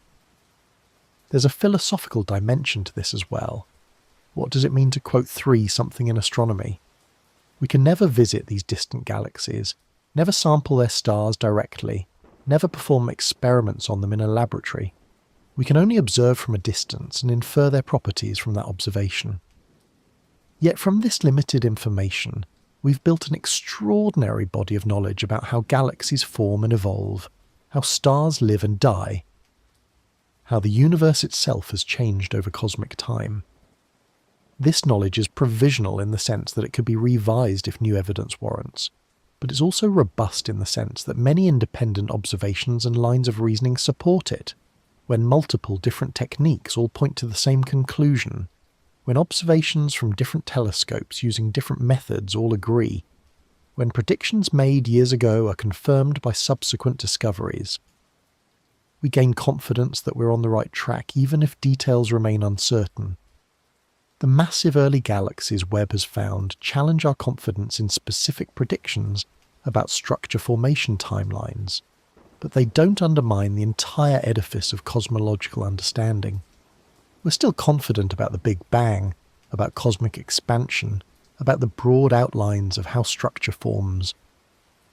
We're revising our timeline, adjusting our efficiency estimates, reconsidering our assumptions about early star formation.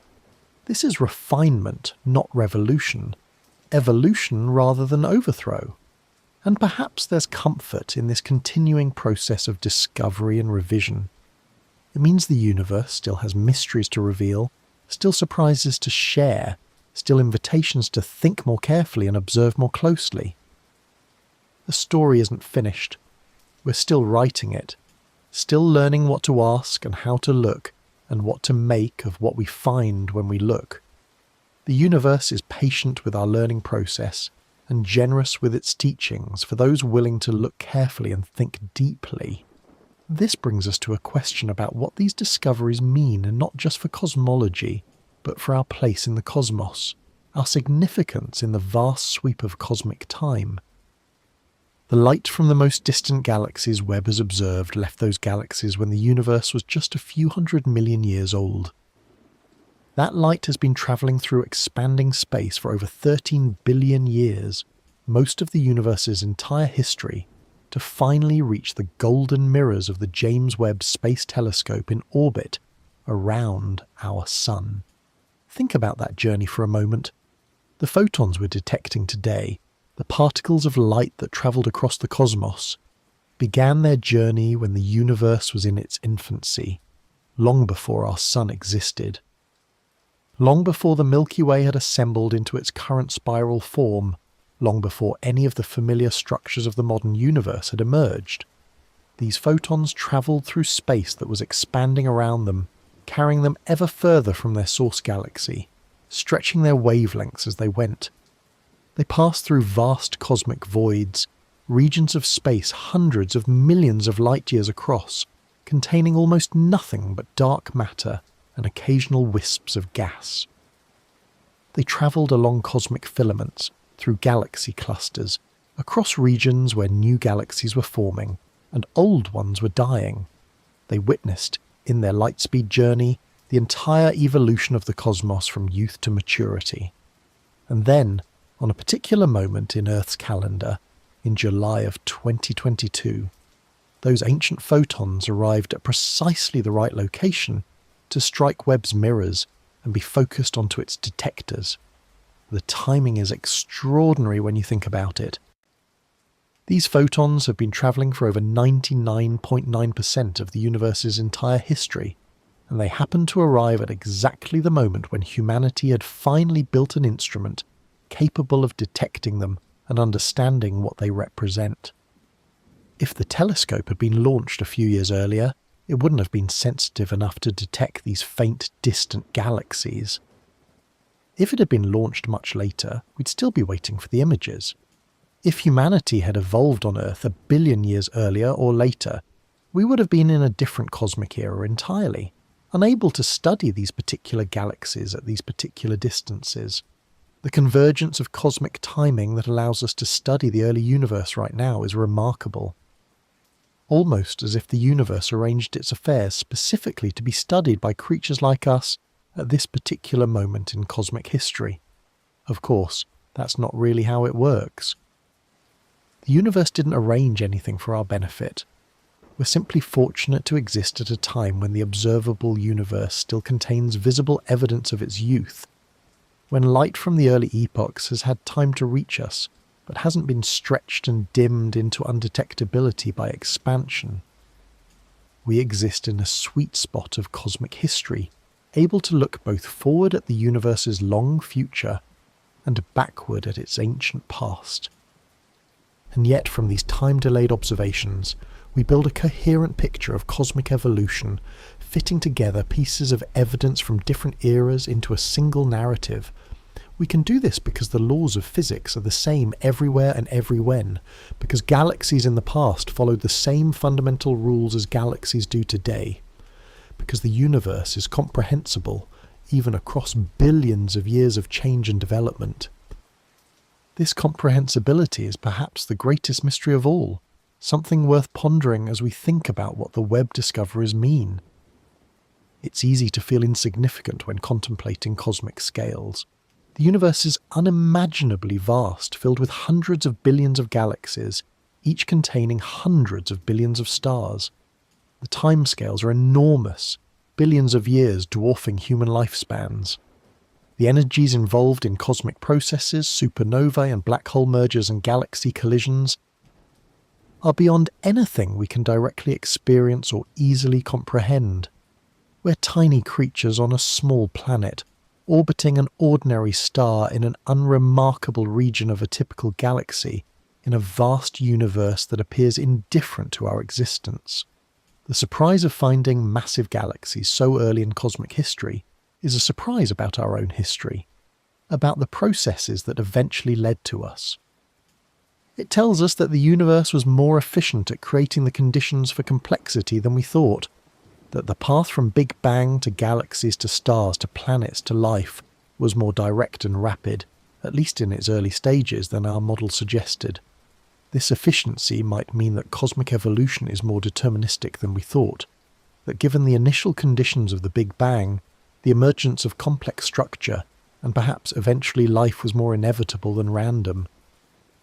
Or perhaps it means the opposite, that the universe explored many different pathways simultaneously, that what we see in Webb's images represents the lucky successes that survived and thrived, while countless other attempts at structure formation failed and left no trace.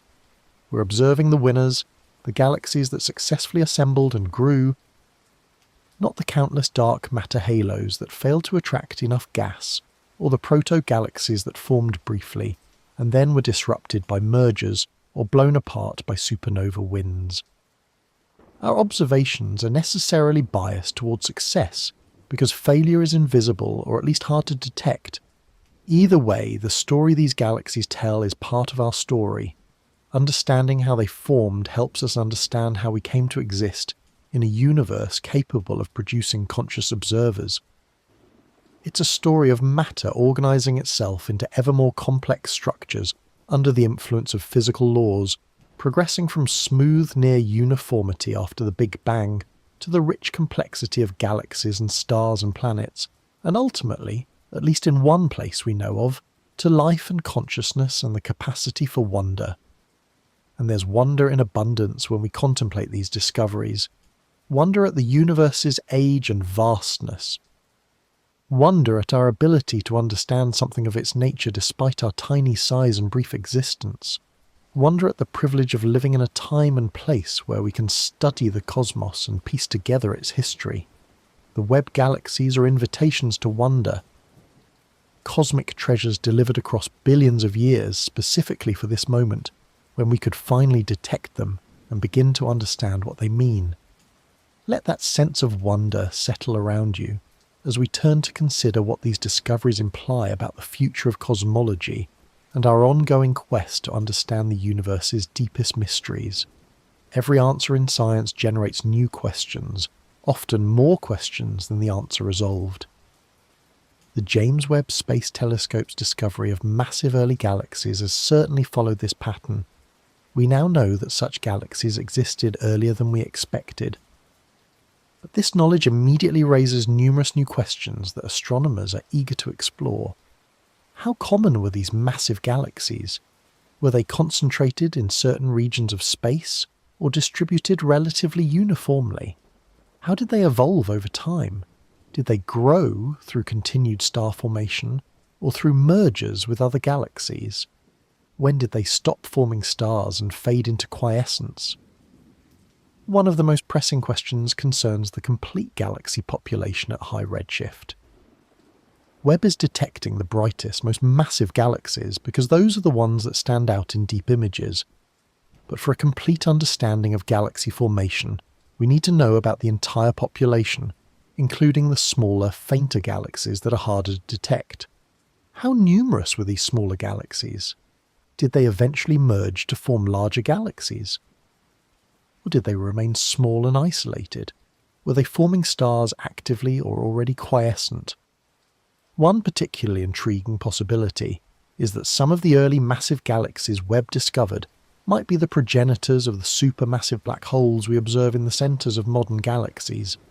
Every large galaxy appears to have a supermassive black hole at its centre, millions to billions of times the mass of the Sun. How these black holes formed and grew so massive is one of the great puzzles in astrophysics. Finding massive galaxies very early in cosmic history might provide clues, suggesting that at least some supermassive black holes formed in these early galaxies and grew along with them over cosmic time. The relationship between galaxies and their central black holes is complex and not fully understood. We know they're connected because the mass of a galaxy's central black hole correlates with the mass of the galaxy's central bulge, the dense concentration of stars near the galactic centre. Somehow the black hole and the galaxy co-evolve, influencing each other's growth. Early massive galaxies might provide crucial clues about how this relationship was established in the first place. All of these questions represent ongoing and future research directions. The James Webb Space Telescope will continue observing for years to come, each observation potentially revealing new surprises and generating new questions.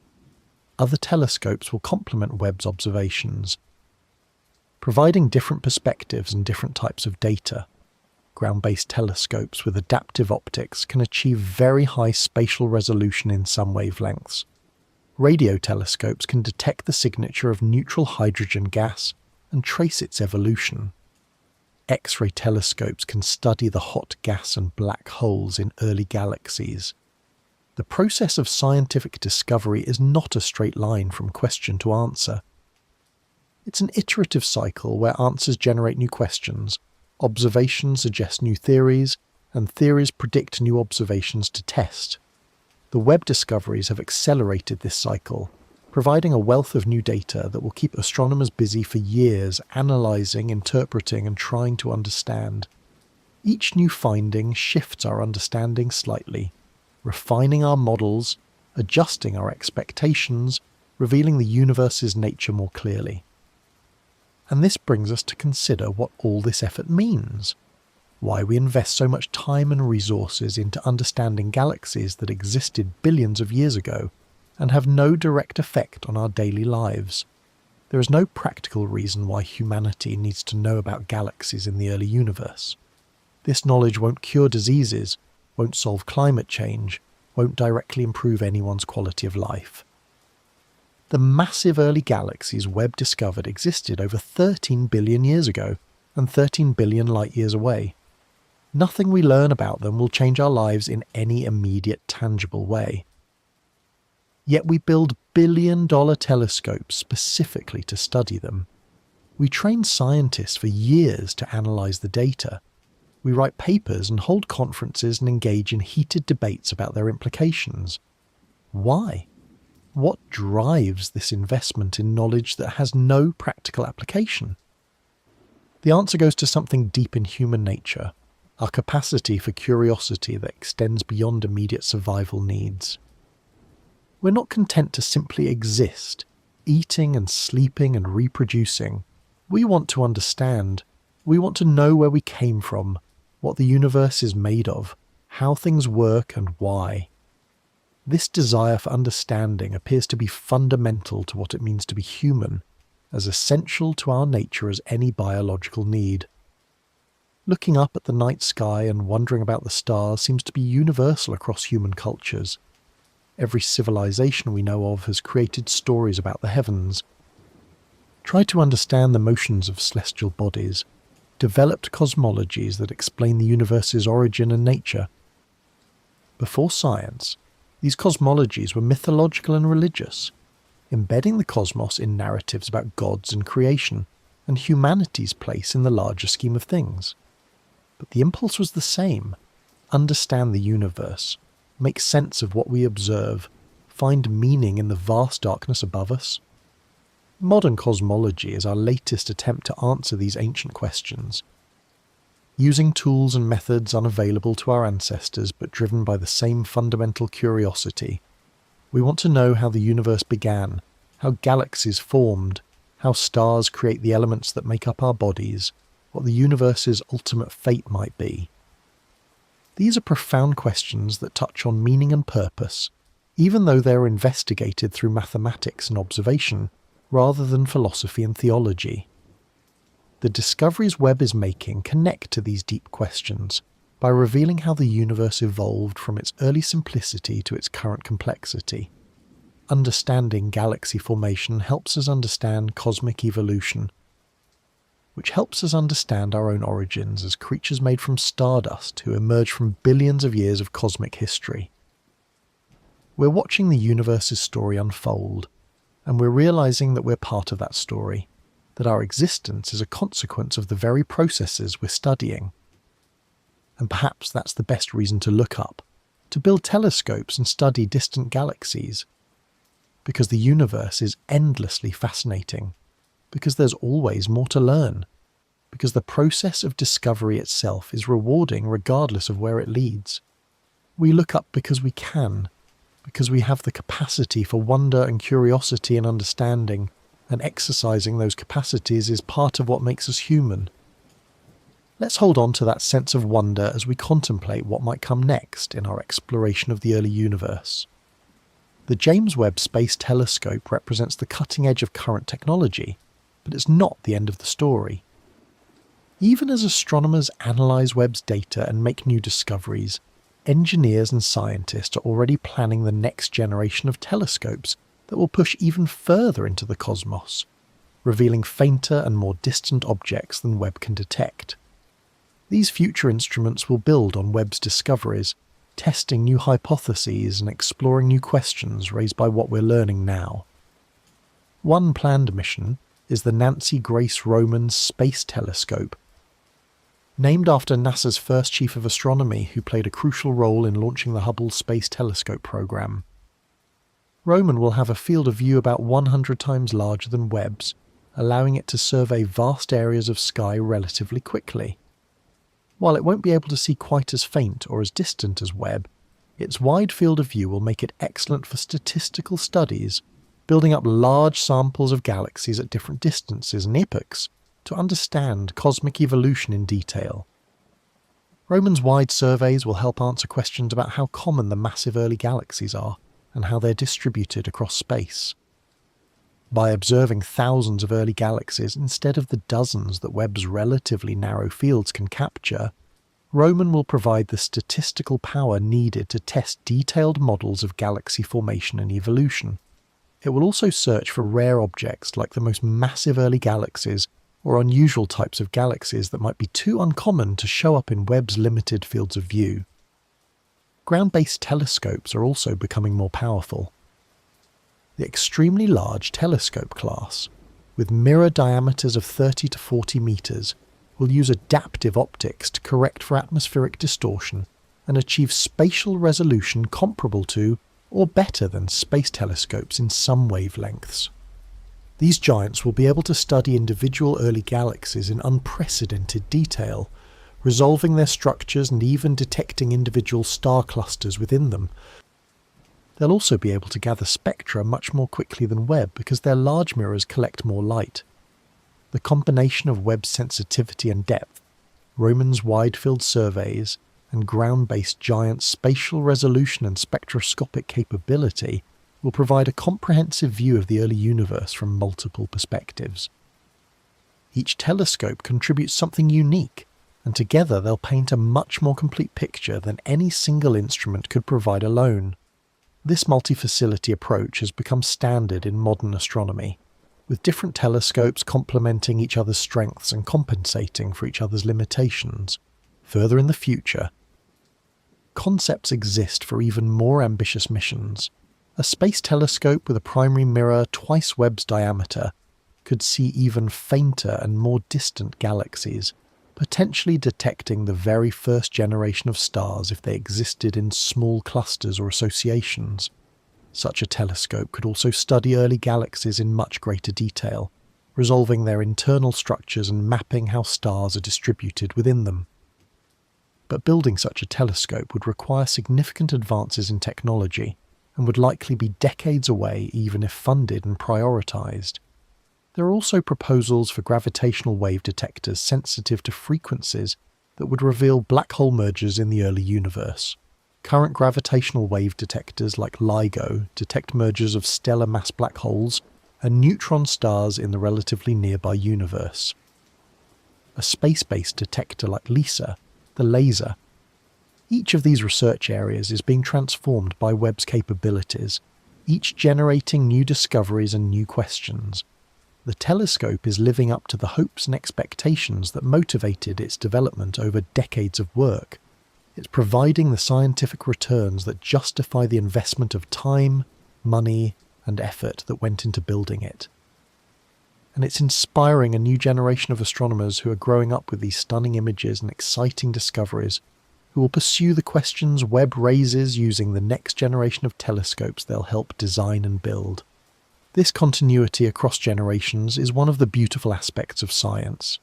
The work we do today builds on discoveries made decades or centuries ago and lays the foundation for discoveries decades or centuries hence. We're part of a long chain of human curiosity and understanding, each generation adding to the accumulated knowledge and passing it on to the next. The massive early galaxies were unknown just a few years ago. Now they're central to ongoing research. In a few decades, there'll be textbook examples used to teach students about galaxy formation. In a few centuries, they might be historical footnotes as our understanding becomes so complete and detailed that the early confusion about galaxy formation timelines seems quaint. But for now, they're mysteries, puzzles, invitations to think more carefully about how the universe works. And that's exactly where we want them to be, challenging us, surprising us, keeping us humble about how much we still have to learn. The universe is the ultimate teacher, endlessly patient, endlessly revealing, always ready to show us something new if we're willing to look carefully enough. There's a tendency in popularizations of science to present knowledge as certain and complete, to speak confidently about how things are and why they work the way they do. But working scientists know that certainty is rare and usually temporary. Most of what we think we know comes with caveats and uncertainties, error bars and confidence intervals, assumptions that might not hold, and models that might need revision. This is especially true in cosmology, where we're trying to understand events that happened billions of years ago using limited observations and incomplete theories. The massive early galaxies Webb discovered are a perfect example of this uncertainty in action. We're confident they exist, the observations are solid, the distances are well measured. But what they mean for our models of galaxy formation, how to explain their existence, what they tell us about the early universe, these questions remain open and actively debated. Different research groups propose different explanations. New observations sometimes support one interpretation over another. Sometimes raise new possibilities no one had considered. This state of uncertainty might seem unsatisfying, but it's actually one of the healthiest aspects of science. Uncertainty means we're pushing the boundaries of knowledge, exploring territory where the answers aren't yet clear. If everything we observed matched our predictions perfectly, it would suggest we're not observing carefully enough, or we're not asking interesting enough questions. The universe's refusal to fit neatly into our models is what drives progress, what forces us to develop better theories and more sophisticated understanding. Consider how certainty and uncertainty interact in cosmology. We're very confident about the Big Bang itself, about cosmic expansion, about the existence of dark matter and dark energy, about the broad outlines of how structure forms. These conclusions rest on multiple independent lines of evidence, observations from different telescopes using different techniques, all pointing to the same general picture. It would take extraordinary new evidence to overturn these fundamental conclusions, but within this confident framework there are numerous uncertainties about details and mechanisms. Exactly how fast is the universe expanding right now? We're not sure. Different measurement methods give slightly different answers. What is dark matter made of? We don't know. Despite decades of searching, we haven't detected dark matter particles directly. How exactly did the first galaxies form? We're still figuring it out, and Webb's discoveries are showing us that our initial ideas were too simple. These uncertainties exist within a context of considerable knowledge. We might not know the exact expansion rate, but we know it's about 70 kilometers per second per megaparsec, give or take a few percent. We might not know what dark matter is, but we know a lot about what it isn't, and what properties it must have. We might be revising our models of early galaxy formation, but we're doing so by refining and adjusting, not starting from scratch. This combination of confident knowledge about broad patterns and uncertain understanding of specific details is typical of mature sciences. Physics knows the fundamental forces with great precision, but still seeks to unify them in a theory of quantum gravity. Biology understands evolution's basic mechanisms, but continues to discover new genetic and epigenetic factors that affect how organisms develop and adapt. Chemistry knows the periodic table completely, but still explores new ways atoms can combine and interact. There's no reason to think this process has ended, that we've now achieved complete understanding, and future observations will only confirm what we already know. More likely, we're still in the early stages of understanding the universe, still building the foundation upon which future generations will construct more complete and accurate theories. The massive early galaxies are a hint of this incompleteness, a gentle reminder that the universe is under no obligation to match our expectations. Accepting uncertainty doesn't mean abandoning the search for truth, or embracing relativism where all views are equally valid. Some explanations are better supported by evidence than others. Some models make accurate predictions while others fail. Science progresses by testing ideas against reality and discarding or modifying those that don't match observations. But within this progression, there's always room for uncertainty, for acknowledging what we don't yet know while clearly stating what we do know. And perhaps that's okay. Perhaps it's even beautiful that the universe maintains mysteries, that it doesn't yield all its secrets easily, that understanding requires effort and patience and willingness to revise our thinking when evidence demands it. The journey toward understanding is more interesting than arriving at final answers would be. The questions are what keep us engaged, what drive us to look deeper and think harder and build better instruments to probe the cosmos. The massive early galaxies are invitations to continue this journey, to pursue the questions they raise, to develop better models that can explain their existence while remaining consistent with all the other observations we've made. They're not obstacles to understanding, but stepping stones toward it, each one revealing more about how the universe works and how we can come to know it. Let's rest with that thought for a moment before turning to consider what these discoveries reveal about the very nature of cosmic time. We think of time as flowing from past to future like a river, carrying us along whether we choose to move or not. Events happen in sequence, causes precede effects, entropy increases, and the arrow of time points steadily forward. This everyday experience of time seems universal and fundamental, the background against which everything else happens. But cosmology reveals that time itself has a history, that the nature of time has changed as the universe evolved, that the river itself has transformed from rapids to a broad, slow-moving current. In the very early universe, time behaved differently than it does now. During cosmic inflation, if it occurred, space expanded so rapidly that causally connected regions were stretched far beyond each other's horizons in tiny fractions of a second. The normal relationship between cause and effect broke down at cosmic scales. During the first moments after the Big Bang, when the universe was incredibly hot and dense, quantum fluctuations were large enough to affect macroscopic physics, and time itself became uncertain in ways we're still trying to understand mathematically. As the universe expanded and cooled, time became more regular and classical. The quantum fuzziness that dominated the earliest moments gave way to the deterministic evolution we can model with Einstein's equations. But even then, the rate at which time passed varied depending on the gravitational field, with time running slower in regions of strong gravity and faster in regions of weak gravity. This is a prediction of general relativity that's been confirmed by precise measurements, and that has practical consequences for things like GPS satellites. The concept of now becomes complicated in such a universe. What does it mean to ask what's happening quote 5 quote in a distant galaxy? There is no universal now, no cosmic clock ticking at the same rate everywhere. Time itself is relative, affected by motion and gravity. The best we can do is define quote 6 quote for ourselves in our local reference frame, and recognise that other observers in other galaxies would define their quote 7 differently, and there's no absolute way to determine who's correct. The massive early galaxies existed in their quote 8 over 13 billion years ago.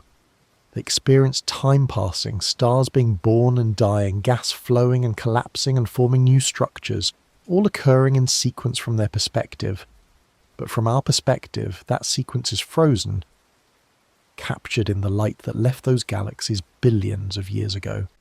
We see a single moment in their histories, extended into an eternal now by the finite speed of light and the vast distance it must travel to reach us. What became of those galaxies? They continued to exist and evolve after the light we're detecting left them. They merged with neighbours, formed new stars, watched old stars die, grew and changed, and eventually became something completely different from what we observe. If we could somehow observe them as they are now, 13 billion years after the moment Webb's images capture, we would see aged galaxies, possibly massive ellipticals with old stellar populations, possibly disrupted and absorbed into even larger structures. We'll never know their individual fates, but we can infer the likely outcomes from our understanding of galaxy evolution. This disconnect between observation and reality is one of the peculiarities of astronomy. We observe the past, always and necessarily. The light reaching our telescopes is ancient, carrying information about long ago events that have no direct connection to anything happening now in those distant places. Yet from these ancient photons we piece together cosmic history, building a narrative of how the universe evolved from its earliest moments to its current state. The river of time flows in one direction, from past to future, but our observations travel against that current. We look backward, seeing earlier and earlier epochs as we look deeper and deeper into space. The Webb discoveries extend our backward gaze further than ever before, showing us the universe when it was just a few % of its current age. Each new observation pushes our vision further upstream, closer to the source, nearer to the beginning. But there's a limit to how far back we can see, that horizon at the cosmic microwave background beyond which the universe was opaque to light. No matter how powerful our telescopes become, we cannot see earlier than that moment when the universe became transparent. The very beginning remains hidden, accessible only through mathematical inference and theoretical modelling, not through direct observation. The source of the river remains forever out of sight, known only by the waters flowing from it. Perhaps that's fitting. Perhaps the universe should maintain some mysteries, some aspects that remain forever beyond direct observation. The fact that we can see as far back as we can, that we can observe galaxies from the universe's youth and trace cosmic history across 13 billion years, is already extraordinary. To ask for more might be greedy, though of course astronomers will continue pushing observational limits, always seeking to see further and deeper and earlier. The massive early galaxies float in the river of time, waypoints in cosmic history, markers of an epoch when the universe was young and structure was rapidly forming. They remind us that time itself has a context, that the when of an event matters as much as the what or the where, that cosmic evolution is a story played out not just in space but across billions of years of universal history, and that history connects to something even more profound about the nature of existence itself. Look at an image from the James Webb Space Telescope and you'll see thousands of galaxies scattered across the field of view. Each one is a collection of billions of stars held together by gravity, each star potentially hosting planets, each galaxy containing as much complexity and history as our entire Milky Way. The sheer abundance of galaxies is staggering. Every direction you look in space reveals more galaxies, more cosmic islands separated by vast distances but all following the same physical laws, all built from the same fundamental particles, all evolving according to the same principles. This uniformity is remarkable when you think about it. The universe could have been chaotic and random, different regions following different rules, physical constants varying from place to place, making each region unique and incomparable. Instead, the universe is consistent. Hydrogen behaves the same way everywhere. Gravity follows the same mathematical relationships. Light travels at the same speed. This consistency is what makes cosmology possible. We can study distant galaxies and learn things that apply universally because we trust that the laws of physics don't change with location or time. The patterns we see in galaxy distributions, in the cosmic web structure, in the way galaxies cluster and evolve, these patterns all emerge from simple underlying rules. Gravity pulls matter together, dark matter clumps without dissipating energy. Ordinary matter heats when it collapses and cools by radiating energy. From these simple rules, played out over billions of years across cosmic scales, emerges all the complexity and structure we observe. It's similar to how complex patterns can emerge from simple cellular automata, or how intricate fractals arise from iterating simple mathematical functions. You don't need complicated rules to generate complexity. You need time, iteration, and feedback, where the output of one step becomes the input to the next. The universe has had billions of years for these iterative processes to work, and the result is the rich structure of galaxies and clusters and filaments we observe. The massive early galaxies are part of this pattern, part of the inevitable emergence of structure from nearly uniform initial conditions.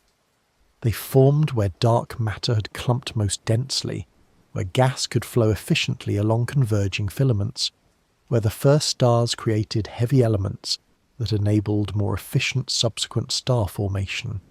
They weren't special or unique or designed. They were the natural consequence of physical laws operating on matter, distributed with tiny variations in density. There's beauty in this emergence, in watching complexity arise from simplicity through patient iteration of basic rules. It's the same beauty found in watching waves form patterns on a beach, or ice crystals grow into snowflakes, or ecosystems develop from simple beginnings into rich webs of interdependence. The universe is fundamentally creative, constantly generating new structures and patterns without any external guidance or intervention, simply by following the rules written into its basic fabric. This creativity extends to the formation of life itself.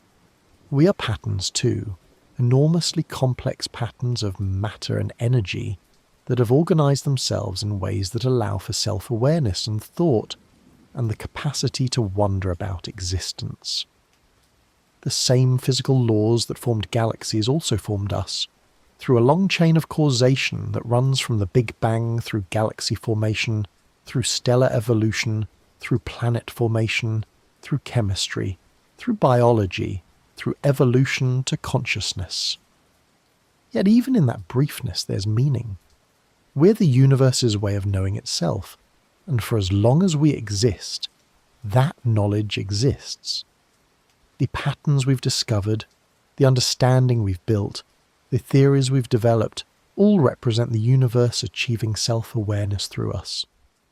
When we study the early universe and piece together its history, we're not external observers documenting someone else's story. We're the universe remembering its own past, recognizing itself in the ancient light from distant galaxies. The massive early galaxies shine in that ancient light, patterns in the darkness that reveal how structure emerged from simplicity, how complexity arose from basic laws, how the universe evolved from its early uniformity to the rich variety we see today. They're not just astronomical objects to be catalogued and measured. They're clues to cosmic history, pieces of a grand puzzle we're slowly assembling, glimpses of processes that eventually led to our existence and our capacity to wonder about them. And as we contemplate these patterns and their implications, we find ourselves approaching something like peace with our place in the cosmos, acceptance of our role as temporary patterns engaged in the timeless work of understanding. The more we learn about the universe, the clearer it becomes that we're not central to its concerns. The cosmos doesn't revolve around Earth or humanity. We're not the purpose or the goal of cosmic evolution. We're a consequence, possibly an inevitable one given enough time and planets, but still just one outcome among countless others. The universe existed for over 13 billion years before humans appeared, and it will continue existing for trillions of years after we're gone. Our entire existence as a species will be barely a flicker in cosmic time. This realization could be depressing, but it doesn't have to be. There's a kind of freedom in accepting our cosmic insignificance, a release from the burden of having to be important or central or meaningful in some absolute sense. We can simply exist, briefly, and find whatever meaning we create in our existence without needing the universe to validate that meaning. We matter to each other, to the people we love and the communities we're part of, and that's enough. The universe doesn't need to care about us for our lives to have value. But we understand more than we did, and will understand still more in the future. The progression from ignorance to knowledge is real and meaningful, even if it never reaches completion. Each discovery adds to our understanding, each observation tests our theories, each refinement brings us closer to an accurate picture of how the universe works. The journey matters more than the destination, and we're fortunate to be making that journey during an era of remarkable discovery. The massive early galaxies are waypoints in this journey, markers of how far we've come and signposts pointing toward where we might go next. They've challenged our understanding and forced us to think more carefully about early cosmic evolution. They've revealed gaps in our knowledge and motivated new observations and new theoretical work. They've reminded us that the universe is still capable of surprising us, that our work is not yet done, that the cosmic story continues to unfold in ways we haven't fully anticipated. And perhaps that's exactly where we should be, poised between knowledge and mystery, understanding some things well and others poorly, confident in broad outlines but uncertain about crucial details. We knew everything. The journey would be we knew everything. The journey would be over. If we knew nothing, we couldn't begin. We're in the middle, the most interesting place to be, where each new discovery both answers questions and raises new ones. The acceptance of our cosmic insignificance and the wonder at being able to study the cosmos despite that insignificance can coexist peacefully. We're not important to the universe, but we're important to each other, and the knowledge we build together enriches our lives and gives us a deeper sense of connection to the cosmos that created us. We're temporary patterns of matter and energy, but while we exist, we can observe and think and understand, and that's more than enough to make our existence meaningful. As we approach the end of our journey through the early universe and the discoveries Webb has made, there's one final thought worth considering about what it means to be human in a vast and ancient cosmos. For all the billions of galaxies scattered across cosmic distances, for all the trillions of stars those galaxies contain, for all the probable planets orbiting those stars, we know of only one place in the entire universe where life exists: Earth. Our small blue world orbiting an unremarkable star in an ordinary galaxy is the only confirmed harbour of life in all of cosmic space and time. This might change in the future as we explore Mars or the moons of Jupiter and Saturn, or as we study the atmospheres of exoplanets and find biosignatures. But for now, as far as we know with certainty, we're alone. This uniqueness, even if temporary, gives Earth and everything on it a special status. We're not central to the cosmos in any physical sense, but we might be central in another way. We might represent the universe's rare achievement of self-awareness, matter organised in such a way that it can contemplate its own existence and origin. If consciousness and intelligence are rare in the cosmos, then we carry a special responsibility to survive and flourish and continue the work of understanding. The massive early galaxies that Webb discovered are unimaginably distant, their light travelling for over 13 billion years to reach us. Yet their observation was made possible by human cooperation, thousands of people working together across decades to design, build, launch and operate the telescope and analyse its data. This cooperation across borders and cultures and generations to build understanding represents humanity at its best, showing what we can accomplish when we work together toward common goals. The discoveries themselves become part of our shared heritage, knowledge that belongs to all humanity, not to any particular nation or group. The images are released publicly for anyone to see and study. The data is archived for future scientists to analyse.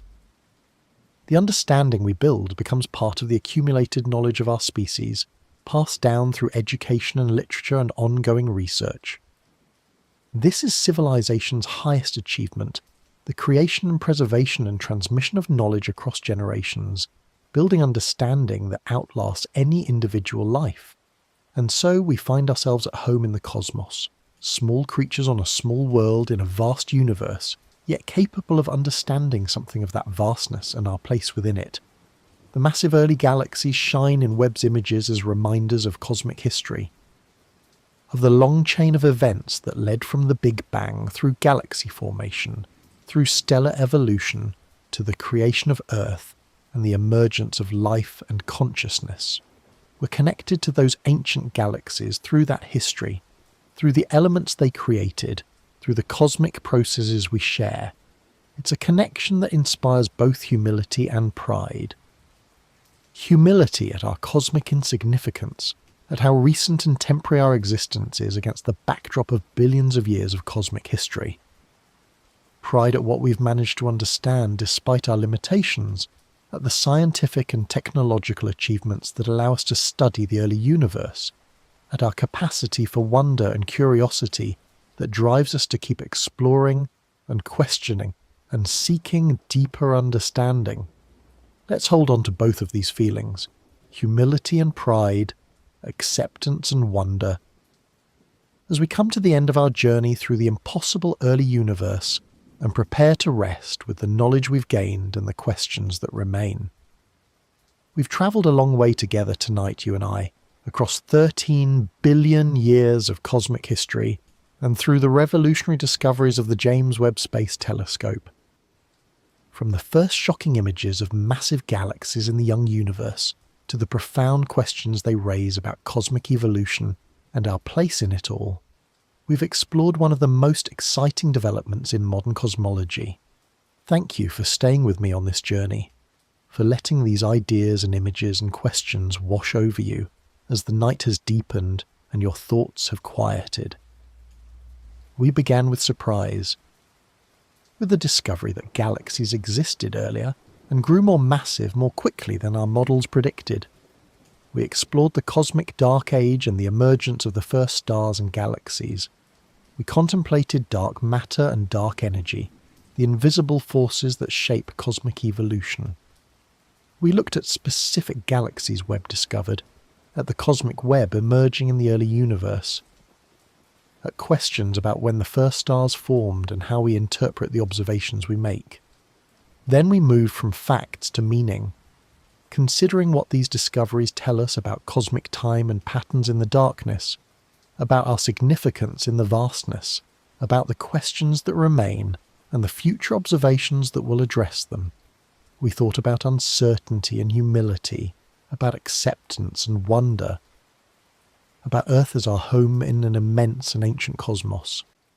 And now we've arrived here, at the end of our journey, with you hopefully feeling peaceful and ready to drift into sleep while contemplating the mysteries we've shared.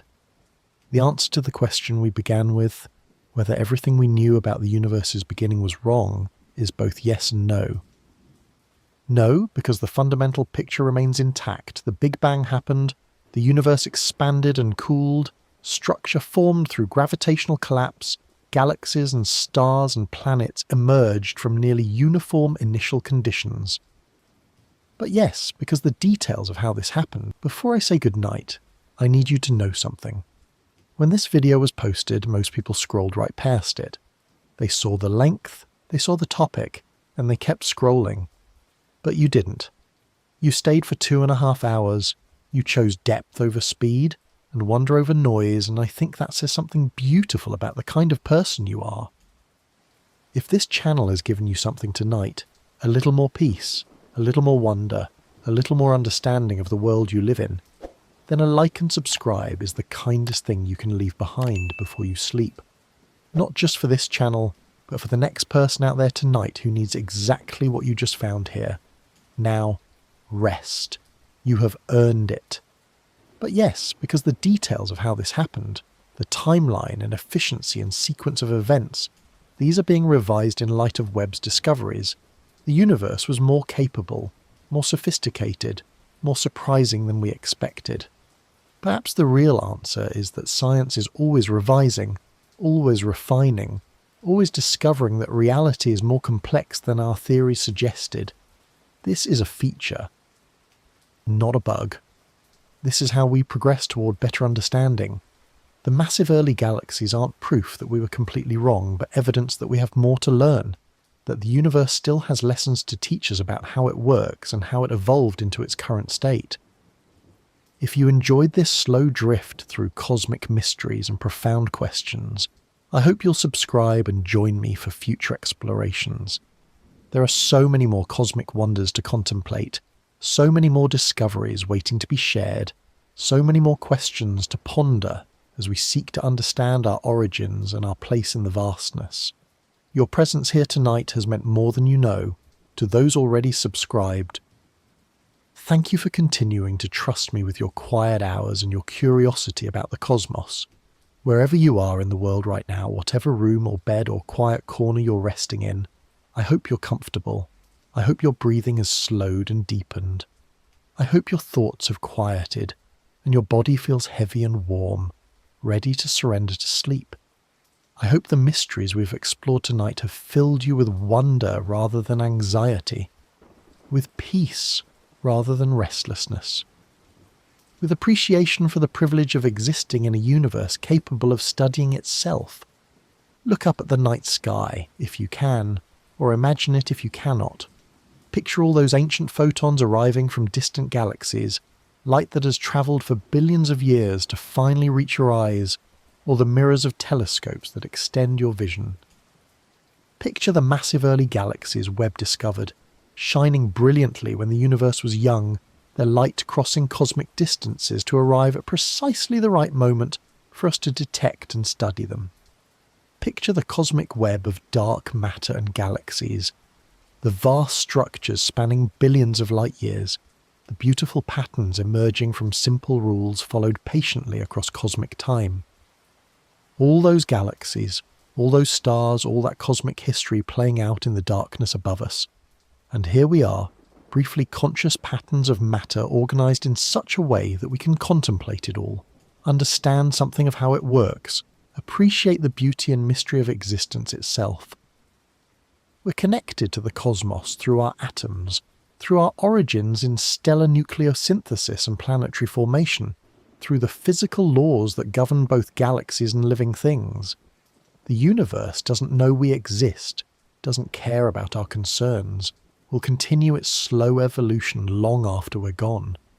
But while we're here, we can observe and wonder and understand, and that's enough. We'll continue shining in the ancient past. We'll continue shining in the ancient past, their light travelling through expanding space toward any observer who might someday detect it. The James Webb Space Telescope will continue observing, gathering more data, revealing more surprises, helping us understand more about cosmic evolution. Scientists will continue analysing and debating and refining our models. And the universe itself will continue its patient expansion, following the laws written into its fabric, creating new structures while old ones fade, indifferent but beautiful, mysterious but comprehensible, vast beyond imagining but knowable through careful observation and thought. And you can rest now. You've followed this journey all the way to its end, thought about deep questions, contemplated vast mysteries, and now you can let it all go and simply drift into sleep. Dream of galaxies, if you will, of ancient light crossing cosmic distances, of patterns emerging in the darkness, of our small blue home floating in the vastness. Dream of wonder and discovery, of questions and mysteries, of the beautiful universe slowly revealing its secrets to those patient enough to look carefully and think deeply. Sleep well, dream deeply. And thank you for sharing this journey through the impossible early universe with me tonight. Good night.